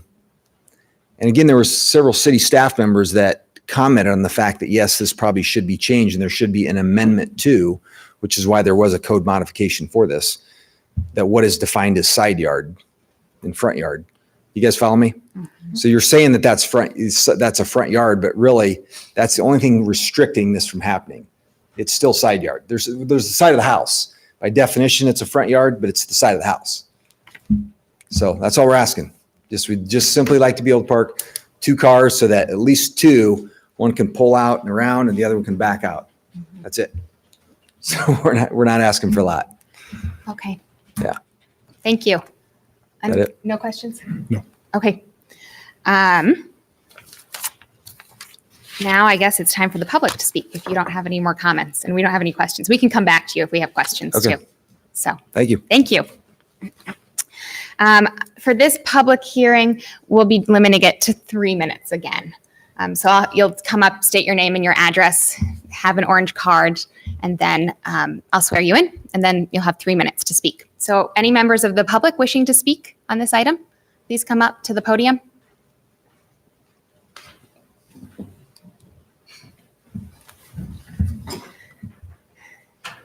Thank you. My name is Marilyn Devick. I live at 2019 Kildee Street, which is 2 houses over on Kildee Street. Okay. Do you swear to tell the truth? I swear to tell the truth. Thank you. I'm going to ask you to deny this request on my behalf and the behalf of many of my neighbors here. We this house was owner occupied for many years. Last August, it went for sale, and within one day, it sold. And it was sold to Bill and Tracy. They immediately made it into an Airbnb. And I know the city was processing this property, this whole guest lodging requirement. It's been on the books for many years. I mean, many months. Finally, has been approved, I guess. And the thing, what I've seen in this is that the rental code still needs to apply, and that now a rental for an Airbnb has to have 3 parking spots.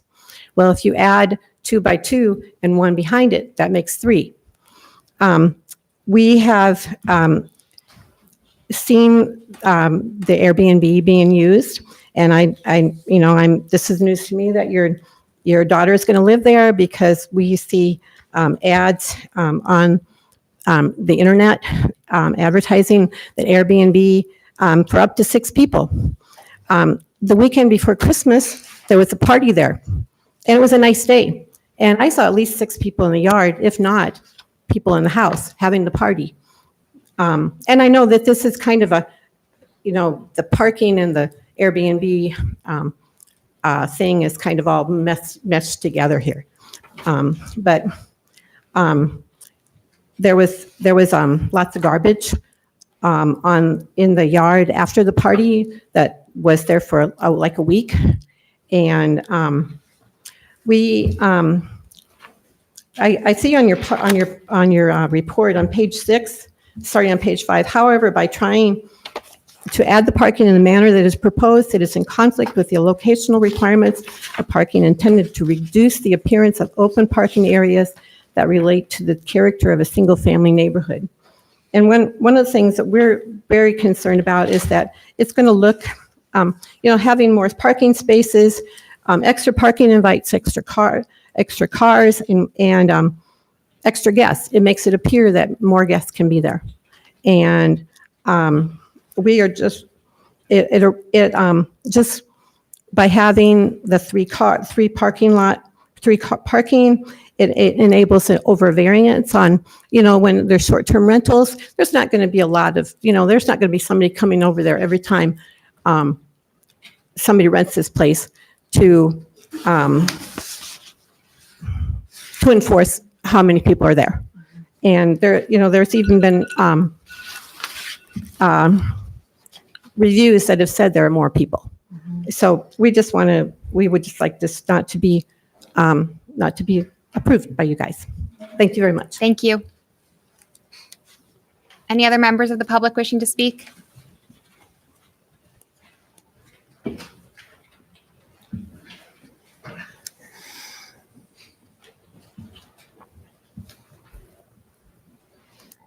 Name and address, please. Hi, Brad Beerson, 425 Pearson Avenue. I live across the street from the property on Pearson Avenue at the corner of Pearson and Country Club. Do you swear to tell the truth? I do. Thank you. I appreciate the opportunity to come before you this evening. I would like you to consider the historic nature of our neighborhood in this decision. The College Heights neighborhood is historic as it relates to Iowa State University, Ames, and the time period in which it was developed. Our section of the neighborhood has unique pressures due to proximity to the ISU sororities and Iowa State Center with its multiple event venues. Our neighborhood was one of the first in Ames specifically designed following the invention and economical expansion of the automobile. As such, its residents did not need to live in close proximity to the Ames and College Railway, which was also referred to as the Dinky Line, in order to facilitate travel between downtown Ames and the Iowa State University campus. However, at the time our neighborhood was designed, the property lot sizes were not necessarily intended to accommodate the multi-car families that we have today. Hence, numerous properties in our neighborhood have a single driveway with tandem parking, and therefore the current parking configuration for the property at 2030 Country Club Boulevard is not unusual for this neighborhood. Furthermore, all the streets in this neighborhood are alternate side parking. And so although there are yellow lines in front of this property specifically because it's at an intersection, there are restrictions on parking overnight in the neighborhood in general. Currently, our neighborhood is facing intense pressure from conversion from owner-occupied housing to rental properties. Consistent with this situation, the new owners of 2030 Country Club Boulevard have recently obtained a letter of compliance to use the property as a single-family rental. It is my understanding that the current parking configuration complies with the rental code. Once again, I appreciate your time, and please consider the historic nature of our neighborhood in this decision. Thank you. Thank you. Other members of the public? Still a lot. Anyone else wishing to speak? Oh, sir.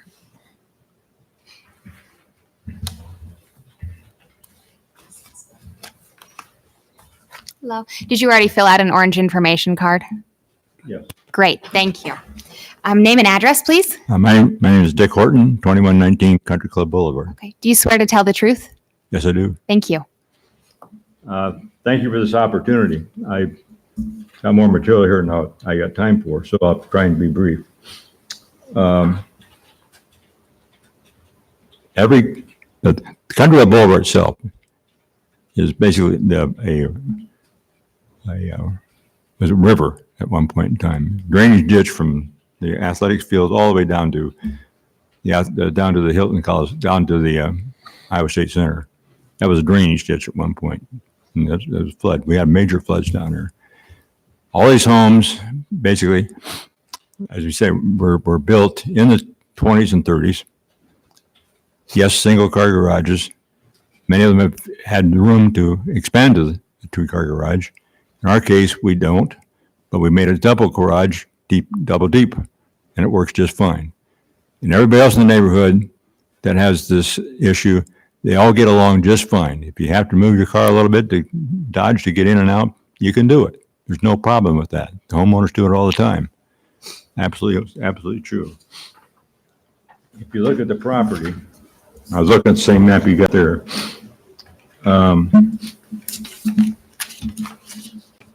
There was on the original property a garage at the end of their driveway. Now there's no garage. There's a shed, sort of a storage shed, kind of a dilapidated storage shed. If you look at the dimensions on the property, I've got those here.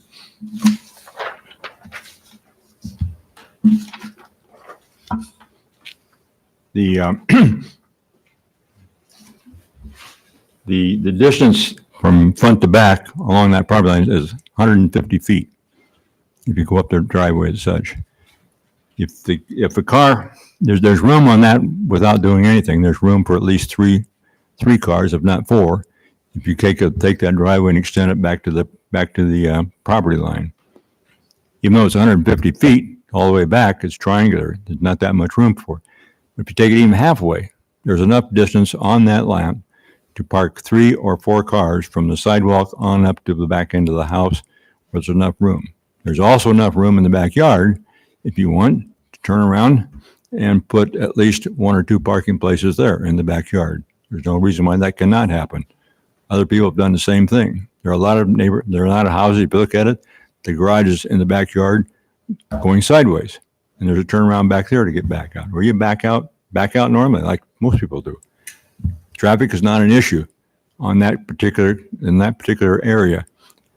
It's a one piece property between Kildee and Country Club Boulevard. There's no traffic on that. All the traffic's on Country Club Boulevard and on Kildee. So there's absolutely no reason why you need to have anything in the front yard. There are no properties in this neighborhood, 0, that have parking in their front yard. That's ridiculous, and it should not happen. Thank you. Yeah. Other members of the public wishing to I'll speak? leave my full comments here for you. Okay, that'd be great. Thank you. Anyone else wishing to speak? You'll have another opportunity. If there's no one else from the public wishing to speak, I'll be closing the public hearing. Okay, so the public hearing's closed.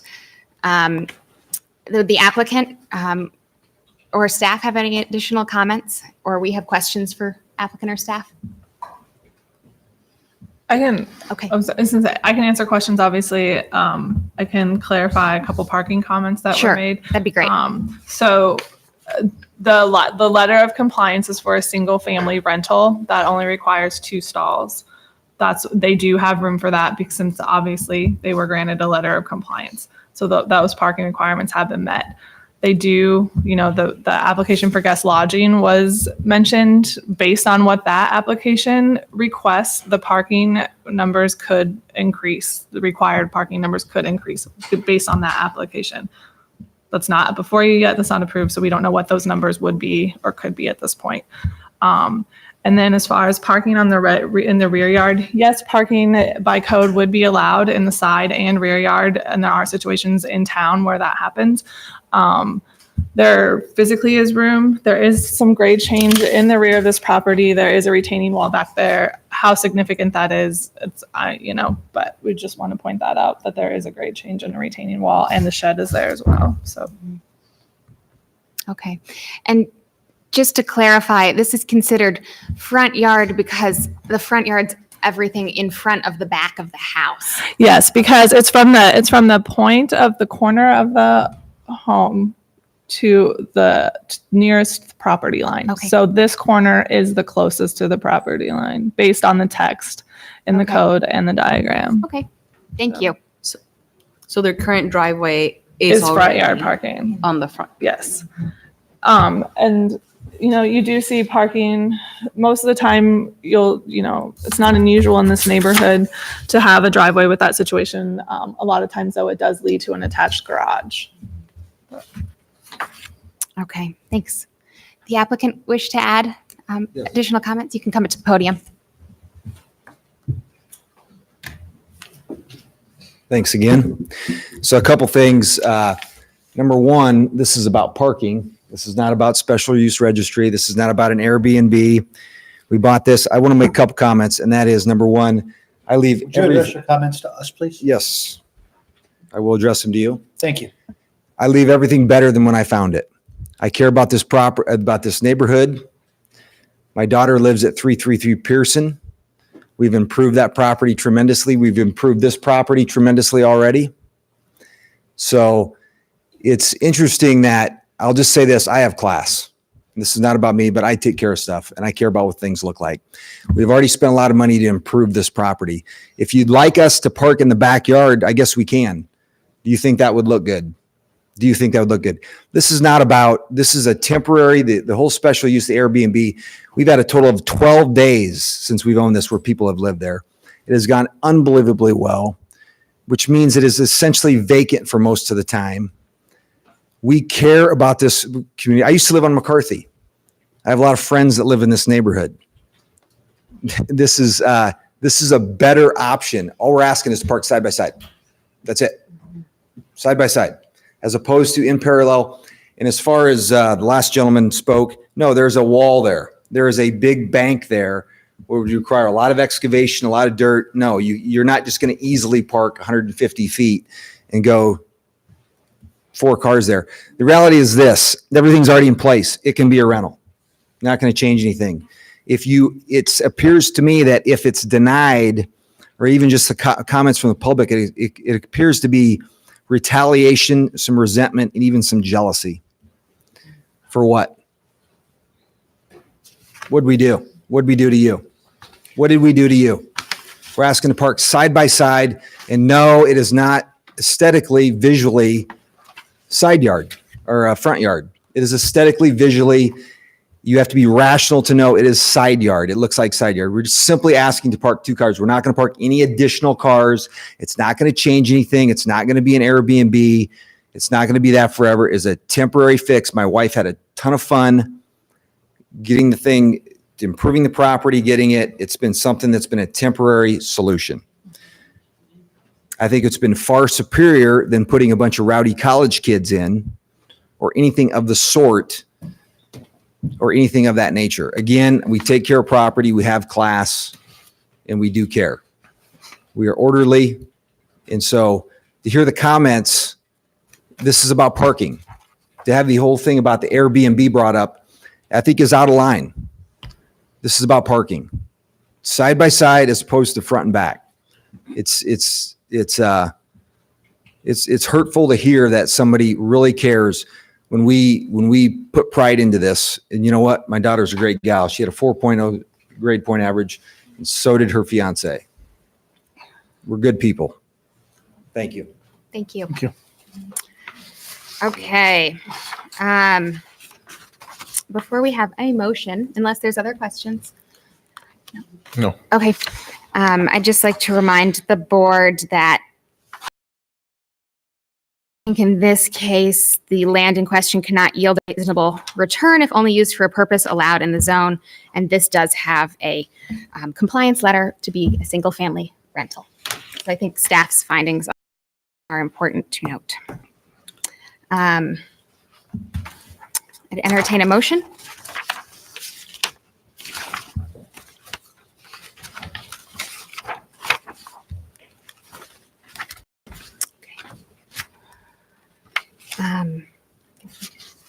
I guess my other comment would be if this is a issue, I mean, it's really hard to get a variance because all the standards must be met. If this is a question of should the code be modified, that's a different process, and not something that our board would consider. Right. So We got to consider it as the facts are and as the code is. exactly. So, and I would agree that with the finding that you can't meet the reasonable return, or that it cannot yield a reasonable return. It can yield a reasonable return as is. So we could go through all the rest of them, but I think that's just going through more stuff. Yeah. I move to deny the request for a variance at 2030 Country Club Boulevard to allow parking in the front yard because we cannot find any facts that this would not yield a reasonable return. I'll second. That's a motion by Perkins, a second by Shoneman. A roll call vote, please. Aye. Aye. Aye. Aye. Okay, the motion is declared approved. Any person desiring to appeal this decision to a court of record may do so within 30 days after the filing of this decision. Okay. Where'd my agenda go? Can we take a 5-minute recess? Is that okay? Can be shorter. 5 minutes. 5 minutes. 5-minute recess.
Back in session. Okay, the next item is a special use permit for guest lodging to allow a vacation lodging use for the property located at 1014 Ash Avenue with in the RL Residential Low Density Zoning District. Oh, Good evening. sorry. This request is the first of its kind to grant a special use permit for guest lodging. The ordinance for guest lodging was just adopted in November and effective December 1st. So this is the first one before you, and it is to allow a vacation lodging use for a 3-bedroom, single-family detached home located at 1014 Ash Avenue. And this property is located in the RL Residential Low Density Zoning District. And I'm going to just briefly mention what vacation lodging is, and we won't repeat that every time, but just for this first one, we wanted to highlight what vacation lodging is. It is a term that applies to the use of a single-family dwelling as guest lodging, which is a short-term lodging use rather than household living. There are different categories or types of guest lodging allowed within the city. Vacation lodging is a type of use that allows a dwelling to be used for guest stays up to 31 days without the property owner being present. The property must also be registered as a rental property consistent with the standards of the Ames Municipal Code.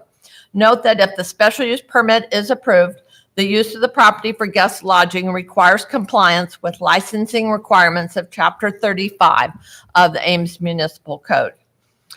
So what are the specifics of this application? The applicant is requesting approval of a 3-bedroom dwelling with all 3 bedrooms, the entire structure, the entire dwelling, to be used for guest lodging. And they are requesting a total of 5 adults as guests. There was not clarity on the initial application. It said there was a maximum of 5 adult guests. And so many of the applications put down a request for more adult guests than they can have. It is tied to the letter of compliance through the rental code, and it is tied to the number of bedrooms. So based on the number of bedrooms of 3 bedrooms, the request would not be consistent, but they could have no more than 3 adult occupants for the 3-bedroom dwelling. And as we go through this, you will see that our staff recommendation is for approval of 3 adult guests. The property owner describes the operations, and I will start by notating that the property owner is actually out of the country, but it's my understanding that their daughter is here tonight as representing the applicant. They want to make their home available for vacation lodging. There are times when they come back to the country where they would stay in the home. The daughter is the property manager, and they state that they are involved in all aspects of managing the business through the Airbnb platform, allowing for online check-in and check-out. Impact on neighbors is minimal because the property has adequate space between it and adjacent properties, and guests will be required to follow rules, including no parties or loud events. The property includes a 2-car attached garage that would be available for parking and allows additional stacked parking spaces on the driveway. I would like to make mention that attachment figure 5 illustrates more cars than required and also illustrates some cars in the driveway apron, which would not be permitted.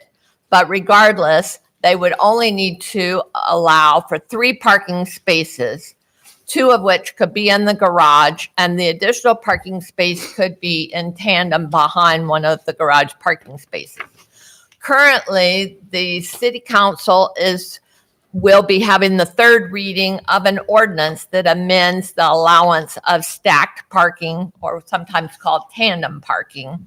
Although the rental code has allowed tandem parking, in many cases it has not been allowed under the zoning ordinance. So the amendment that will have 3rd reading Tuesday night will allow tandem parking or stacked parking for guest lodging to use and to count as their required parking.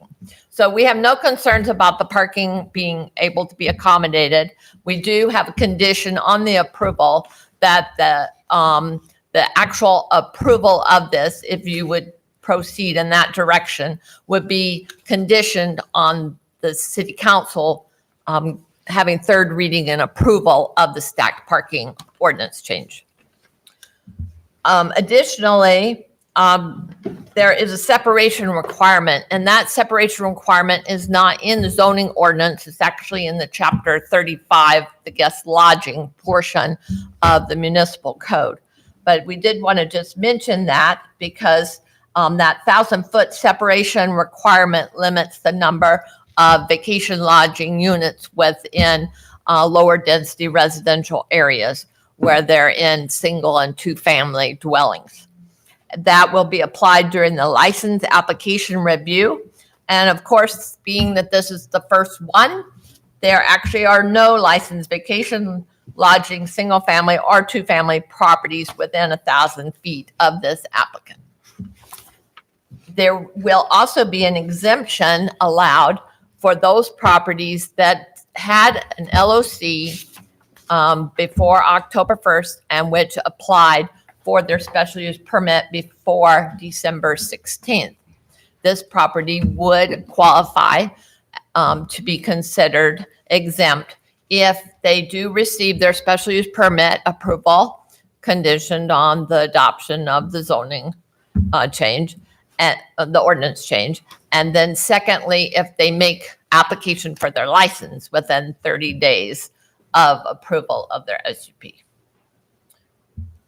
That condition would be suspended if they did not receive, if their guest lodging license was terminated and it would not be transferable to another property owner. Staff would like to conclude that the proposed guest lodging vacation use at 1014 Ash Avenue is consistent with the requirements for a special use permit for guest lodging found in section 291302 and with the general and specific residential standards required for granting a special use permit as included in the findings of fact of your report. There's 4 pages of findings of fact. I'm not going to go through all of those, but they did meet those requirements, and also that those requirements are found in section 29.1503. The guest lodging will operate in a manner that's compatible with the surrounding uses and will not cause a nuisance to adjacent neighbors. Although the applicant requested occupancy for 5 adults, the limitation by the code standards is for 3 adults and is noted as a stipulation for the permit. Additionally, staff, as I mentioned, the condition for the stacked parking and the 1,000-foot separation. So based upon the findings of fact and the conclusions noted in your report, staff recommends that the Zoning Board of Adjustment act in accordance with Alternative 1. And Alternative 1 is that the Zoning Board of Adjustment can approve this request for a special use permit for guest lodging at 1014 Ash Avenue to allow vacation lodging use in the RL Residential Low Density Zoning District by adopting the findings and conclusions noted within the report and with the condition that the special use permit is not approved until the proposed changes to stacked parking within the zoning ordinance are approved and published, and with the following stipulations reflective of the Ames Municipal Code guest lodging standards, which are off-street paved parking spaces required would be 3. Maximum number of guest bedrooms allowed would be 3. Maximum number of adult guests allowed would be 3. 1 year of disuse will render this special use permit expired and void. The special use permit is not transferable to any subsequent owner of the property. And additionally, operation of the vacation lodging use is subject to the requirements of the Ames Municipal Code, including the rental code and the guest lodging code. That means that if the applicant advertised differently than they are approved for, or were operating in a manner that was not consistent with what they're granted through the special use permit and or the license, then they would be subject to fines, or their license could be revoked or not renewed. That concludes my report. Great, thank you. Any questions for staff? I have one. How's the 1 year of disuse being enforced? Well, if they didn't renew their license, obviously. Right. But if, as part of their license requirement renewal, they would, so that doesn't apply this year, but when somebody renews, they would be required to show that they've paid their taxes, and that they would also be required to maintain a guest register. The guest register could be requested, and if it's shown that they're renewing it but they haven't been utilizing the property for that purpose, then they could, then the license could be not renewed. What is the renewal period? How long is the license valid? The license is valid for 12 months. We've indicated on the application that they should plan to apply for a renewal 1 month before it expires, because once it expires, there's no leniency on, they would just have to reapply. I had a question about the number of adult guests permitted per bedroom. Yes. So is that number different for vacation lodging than it is for bed and breakfasts? Yes. Got it. Thank you. You have anything? Okay. Now it's time for the applicant or their designee to speak.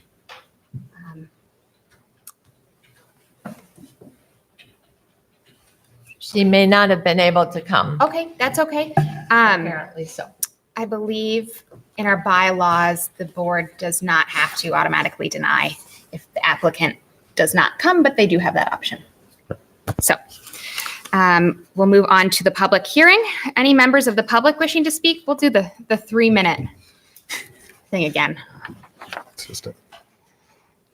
No one wishing to speak on this? Sure. Oh, we got 2 people. Did you turn in a card already? I did. Thank you. Name and address, please. Sandra McJimsey, 2236 Storm Street. Okay. Do Do you swear to tell the truth? Oh, I do. Thank Thank you. you.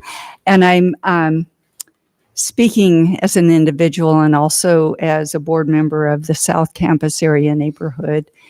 And I just want to take a moment and commend the staff for their work on this, which is an initial request for the guest lodging.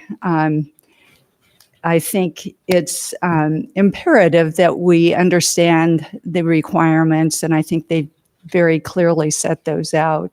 The neighborhood really has been concerned about the occupancy, and I think they're making it very clear and that it is different from the bed and breakfast. So I just wanted to appreciate the fact that they've gotten you off to a good start.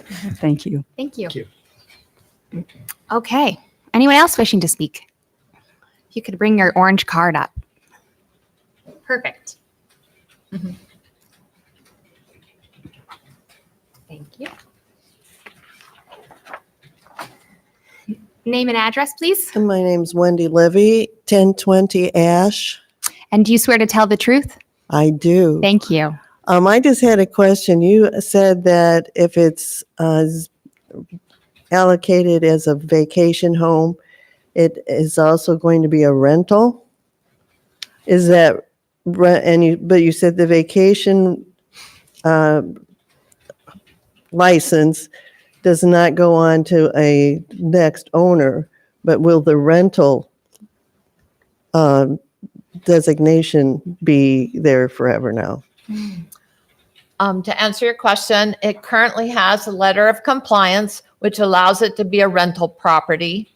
And they have to have that letter of compliance before they can apply for the special use permit for guest lodging.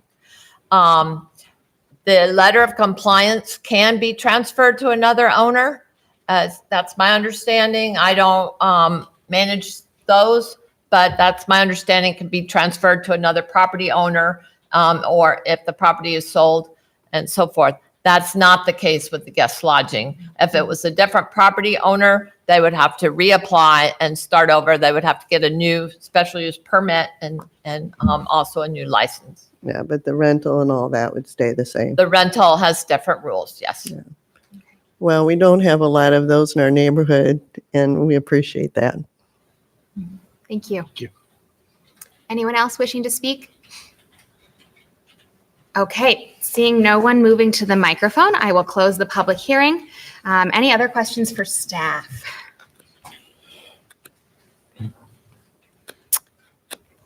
Okay, we can entertain a motion. Oh, I do have one thing. I'd like to thank staff too. Oh, yeah. Great work on the new standards. So. Mhm. Who wants to make the historic motion? Go ahead. Yeah, Just read the top. do it. Okay, I would like to make a motion to approve the request for a special use permit for guest lodging at 1014 Ash to allow vacation lodging use in the RL residential low density zoning district. With the following requirements. Off-street paved parking spaces required 3. Maximum number of guest bedrooms allowed 3. Maximum number of adult guests allowed 3. 1 year of disuse will render this special use permit expired and void, and the special use permit is not transferable to any subsequent owner of the property. Second. Tell me how to say your last name again. Amar. Amar. Okay, so motion by Amar, second by Perkins. Any discussion? Did you want to include? Did I miss the last line in there? I thought she got it. I thought she got it. Okay. Maybe I fell asleep during that part. I apologize. I was trying to follow along and. Just to clarify, so all conditions as proposed by staff. Got it. Great. Okay, roll call vote, please. Aye. Aye. Aye. Aye. So the motion is declared approved. Any person desiring to appeal this decision to a court of record may do so within 30 days after filing of this decision. Okay. The next item on the agenda is a special use permit for guest lodging to allow a vacation lodging use at 922 Wilson Avenue.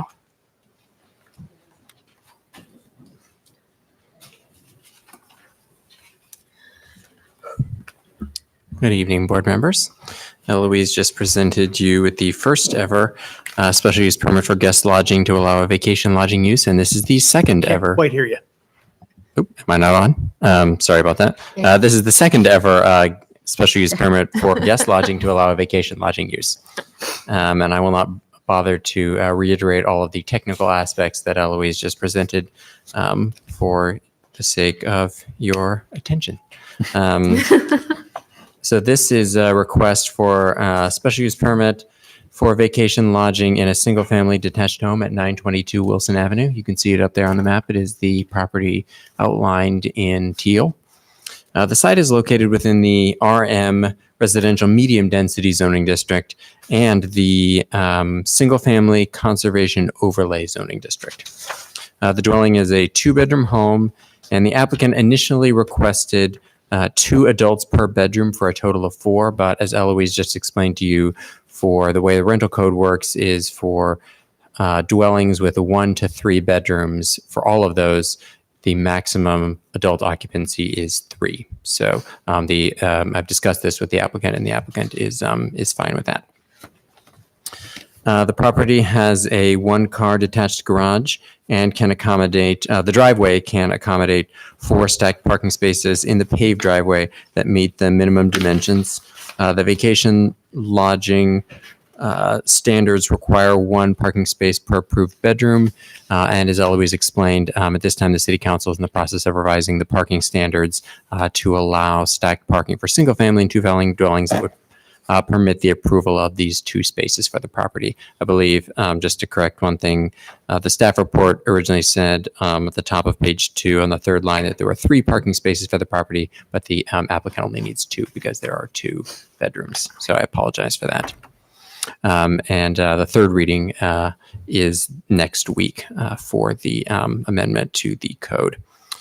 At this time, there are no other licensed vacation lodging within 1,000 feet of this property, and the property will qualify for the exemption from the 1,000 feet separation if the special use permit is approved and the application for the guest lodging license is received within 30 days of the SUP approval. Have not received any response from the public from any owners within 200 feet, either for or against. And similar to the SUP that you just heard, Staff does recommend approval with a number of conditions very similar to the previous SUP, including that staff approve the amendment to the Chapter 13 rental housing standards, the off-street parking spaces as 2, guest bedrooms 2, maximum adults 3, the 1 year for the SUP of disuse will render the SUP void, and that the SUP is not transferable. Okay. Any questions for staff? Okay. Would the applicant like to speak to their request?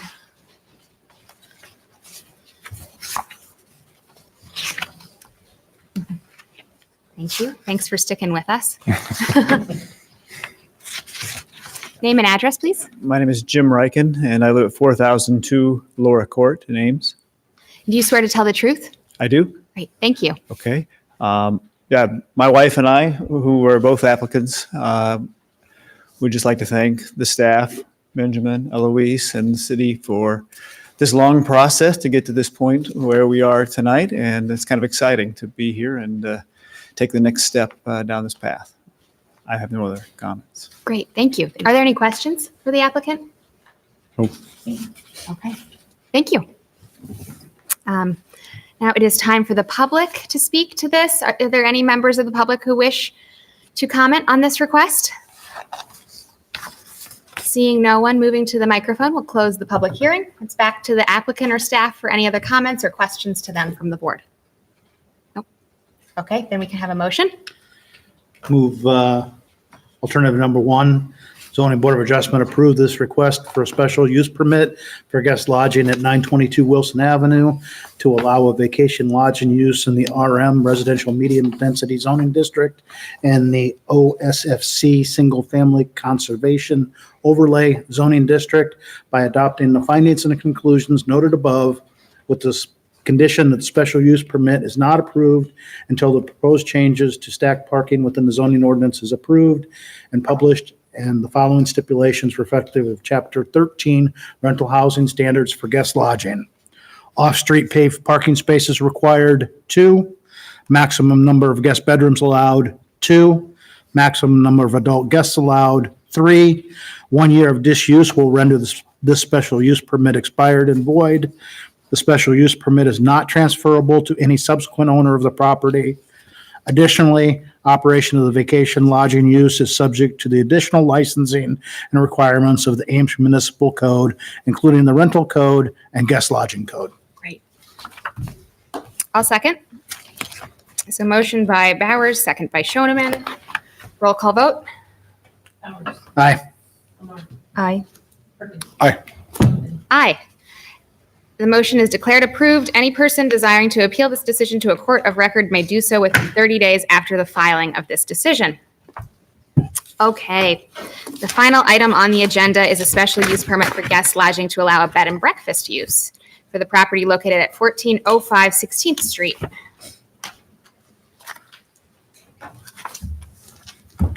Hello again. This is your first bed and breakfast under the new regulation. So bed and breakfasts were allowed through a special use permit process previously in the code, but those standards have changed with the new guest lodging regulations. This one in particular is located at 1405 16th Street. This is, I cannot remember the church. And this is Ridgewood, and so then the high school is located just over here to the west off the picture. Included with the application was a floor plan of the house. They are requesting 2 guest bedrooms in their home. So there's a 2-page floor plan of the house that identifies where those guest bedrooms will be. Bed and breakfast, as Eloise mentioned, is a little bit different. You can, if approved, you can have 2 guests per bedroom. That's unlike the other guest lodging application requests. Parking, you have to, since it is a bed and breakfast, is also required to be owner occupied. You have 1 parking stall required per guest room and also 1 stall for the owner.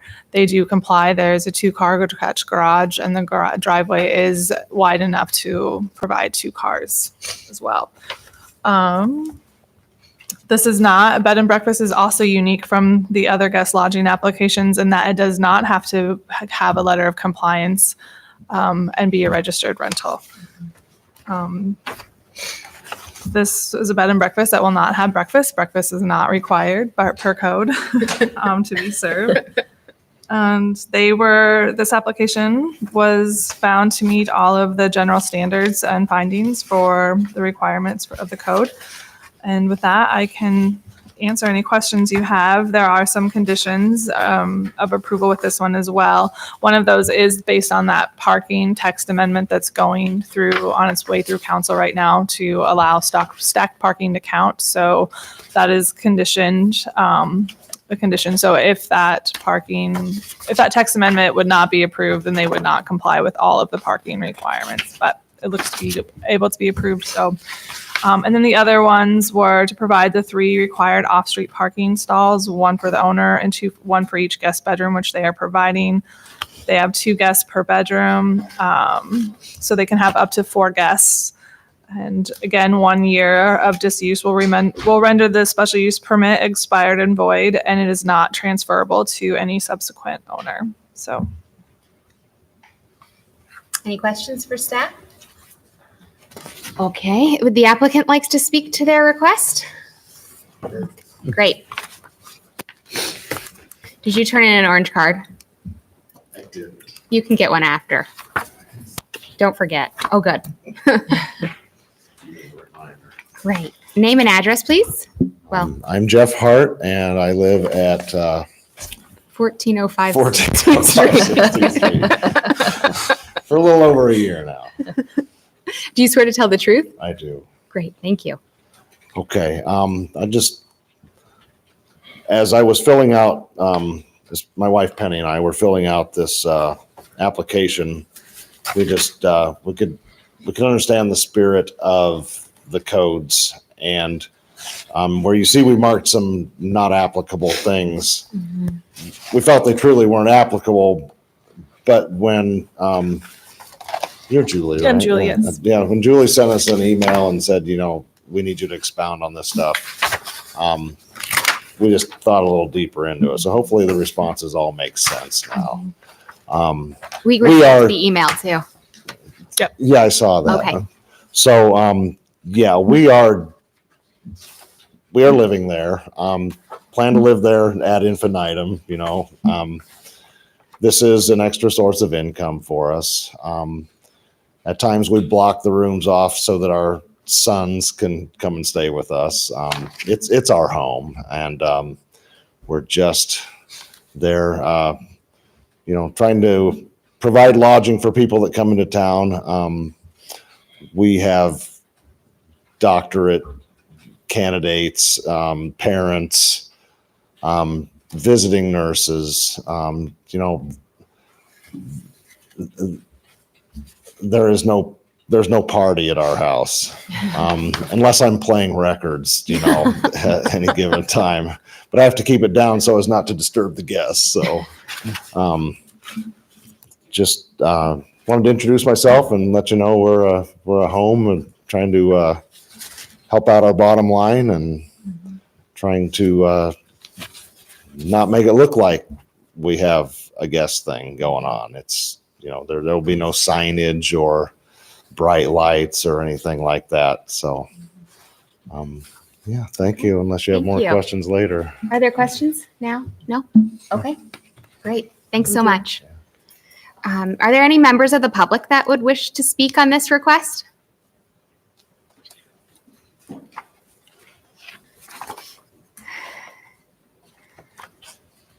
Did you turn in an orange information card? Yes, I did. Great, thank you. Yes, my name is Stephen Bond. I reside at 2555 Eisenhower Avenue. Okay. I'm. And do you here- swear to tell the truth? What? Do you swear to tell the truth? I swear to tell the truth. Thank you. I'm here representing the conservatorship for the property located within 200 feet of the address there at 1405 16th Street. I really, tell you the truth, I really would rather be somewhere else. I don't like being up here. This is a low-density family neighborhood versus basically a for-profit business. These folks, they bought the property and they started up an Airbnb business. That says here in their application that the neighbors are not even presently aware that they are hosts B&B business, and believe me, the neighborhood knows they are. And it also says in here that they haven't changed the aesthetics on the outside. I can only say that I've witnessed some of the folks that stay there to use their front yard and their driveway as a staging area for whatever equipment they had in their vehicles or on their vehicles, and large ice chests and so forth and so on sitting around in front of the house, and their vehicles at their being out on the street. And it's a pretty well, the street itself is pretty well filled with vehicles already. And so it has been a problem in the past. I want to talk about, it says something down here about occasionally they're going to have guests. They've applied for 2 bedrooms, 2 people in each bedroom out on the internet. Now, what is occasionally? I guess I got to ask staff, what is occasionally? Is that 20%, 40%, 60%? That's not really, that isn't really definitive of exactly how much they're going to be using that property. Occasionally is a very poor term to use. I guess the other thing that really bothers me, and it bothers some of the bothers a lot of the parents in the neighborhood, and being a former law enforcement officer, I can say the state of Iowa and the Story County Sheriff have been good enough to supply a sex offender listing that all parents can check to see who is in their neighborhood, where they live, and they can keep an eye on their children, on whatever problems might develop or whatever. Well, here you have a problem. You got people coming and going from this residence. The parents in the neighborhood don't know who these people are.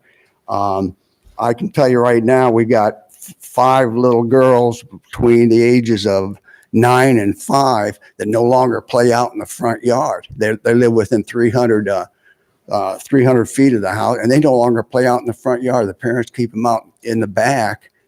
And this isn't just one residence, this is several. Keep them in the back in a fenced-in yard because of people coming and going.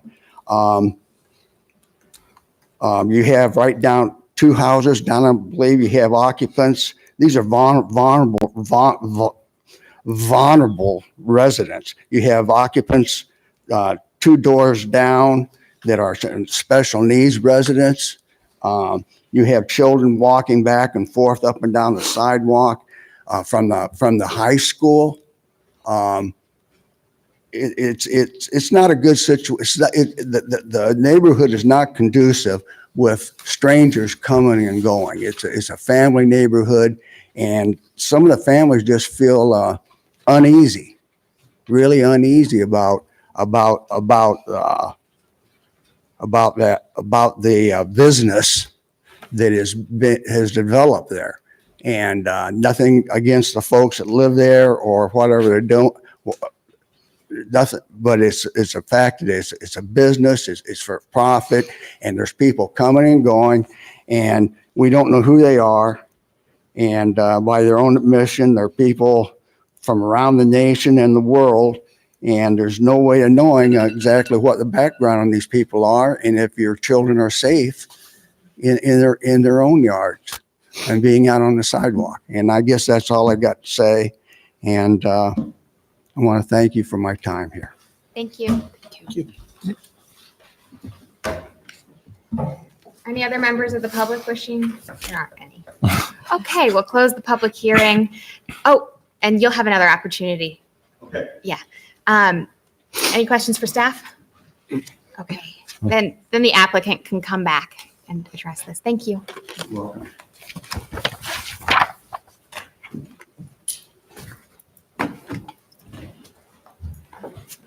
Do we have any questions for the applicant?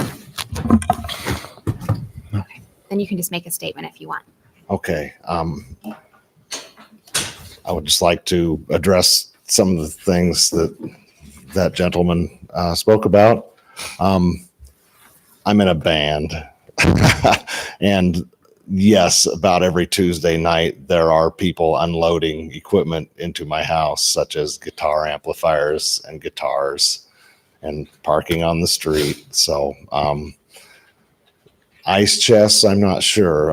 There are several coolers that Penny and I own that we're still holding on to because our sons say they might want them someday. So we have some ice chests in the garage, but no one's unloading an ice chest at our house since we've lived there, let alone since I've hosted Airbnb for 4 years, 3 years previously at my prior residence.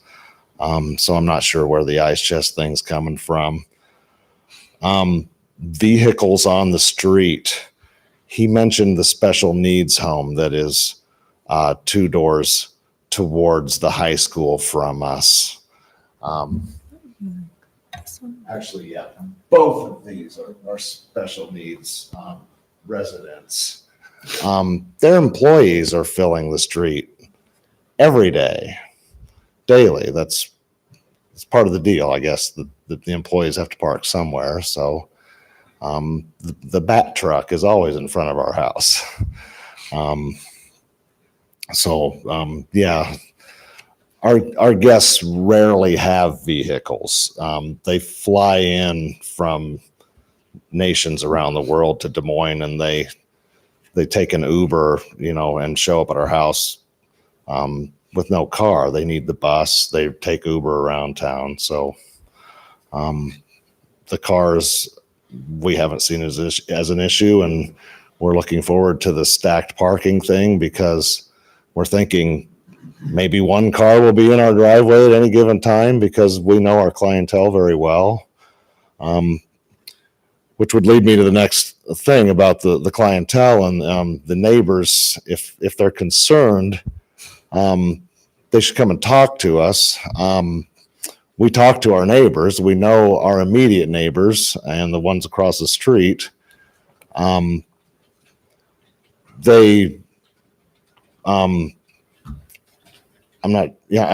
understand a certain amount of paranoia as a parent. I have my 3 boys of my own. Penny has 2 of hers.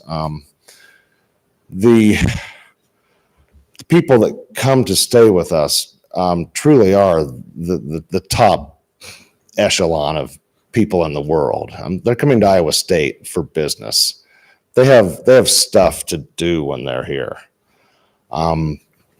They're at our house to sleep, rest, study, get ready for the next day when they're going to be on the grill again, for what they have to present or do as part of their business here in Ames.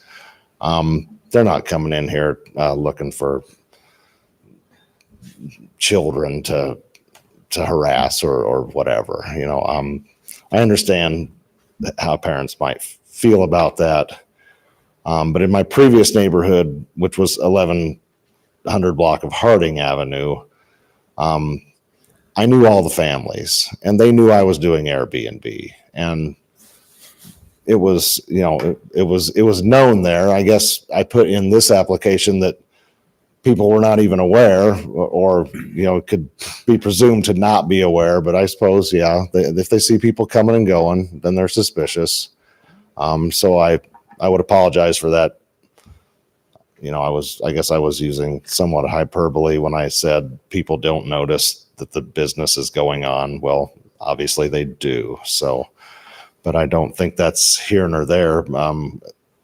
Julie says we're within the code and doing everything according to what the code says we should do. And lastly, about the people staying with us, Airbnb is a community oriented thing.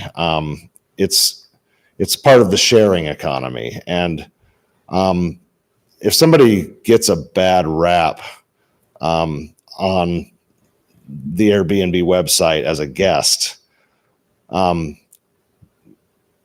host is going to want to host them. And likewise, if we're poor hosts, no guest is going to come and stay with us. It's a very vetted process. Guests and hosts have to have a credit card on file. They do background checks. I don't know that they do background checks for guests, but I know we went through one when I became a host. So I'm just speaking to some of the concerns that the gentleman brought up. A lot of them are circumstantial, and he doesn't know I'm in a band. He mentioned the special needs home down the street, but he didn't think about the fact that their employees have to park in front of our house. So yeah, I think that's all I got. Thank you. Yeah, thanks. Okay. Do you have another thing? Well, since this is the first time any of these types of applications have come before you, I want to clarify something what the neighbor said as well. So they all have to be renewed annually, and Eloise is our expert, so if I misspeak, she can correct me. But as part of that annual renewal, they have to provide certain documentation. Some types of guest lodging do limit the number of nights people can stay. Some don't. For bed and breakfast, there's no maximum of days per year that you can host somebody, but one guest cannot stay longer than 31 days consecutively. Is that correct? Yeah, I think that's so. So other uses under the guest lodging category will have different standards, but for bed and breakfast, that's what it is. Okay. Thank you. Is there a motion? Or any other questions or discussion?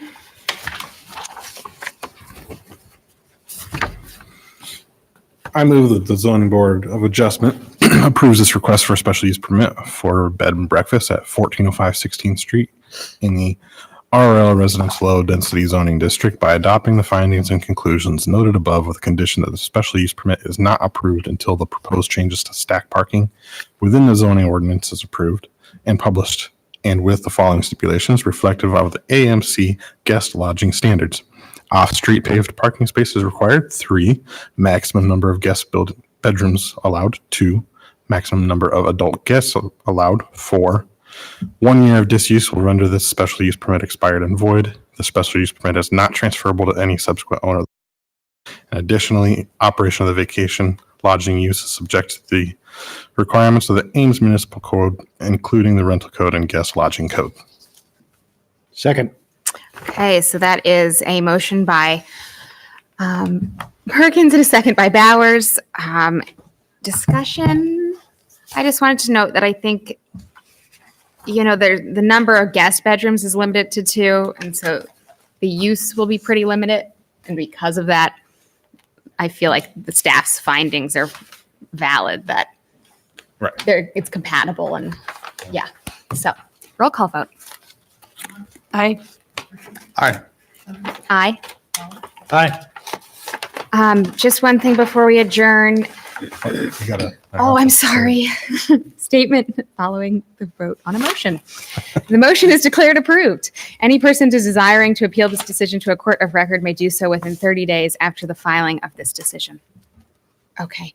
I think if there are 5 cases on the next agenda, we should allow Metronet to also have a case on the next agenda if they can get the items to us by the January 22nd meeting. Okay. I agree. Great. Move to adjourn. Second. All in favor, say aye. Aye. Aye. Opposed, same sign. Meeting adjourned.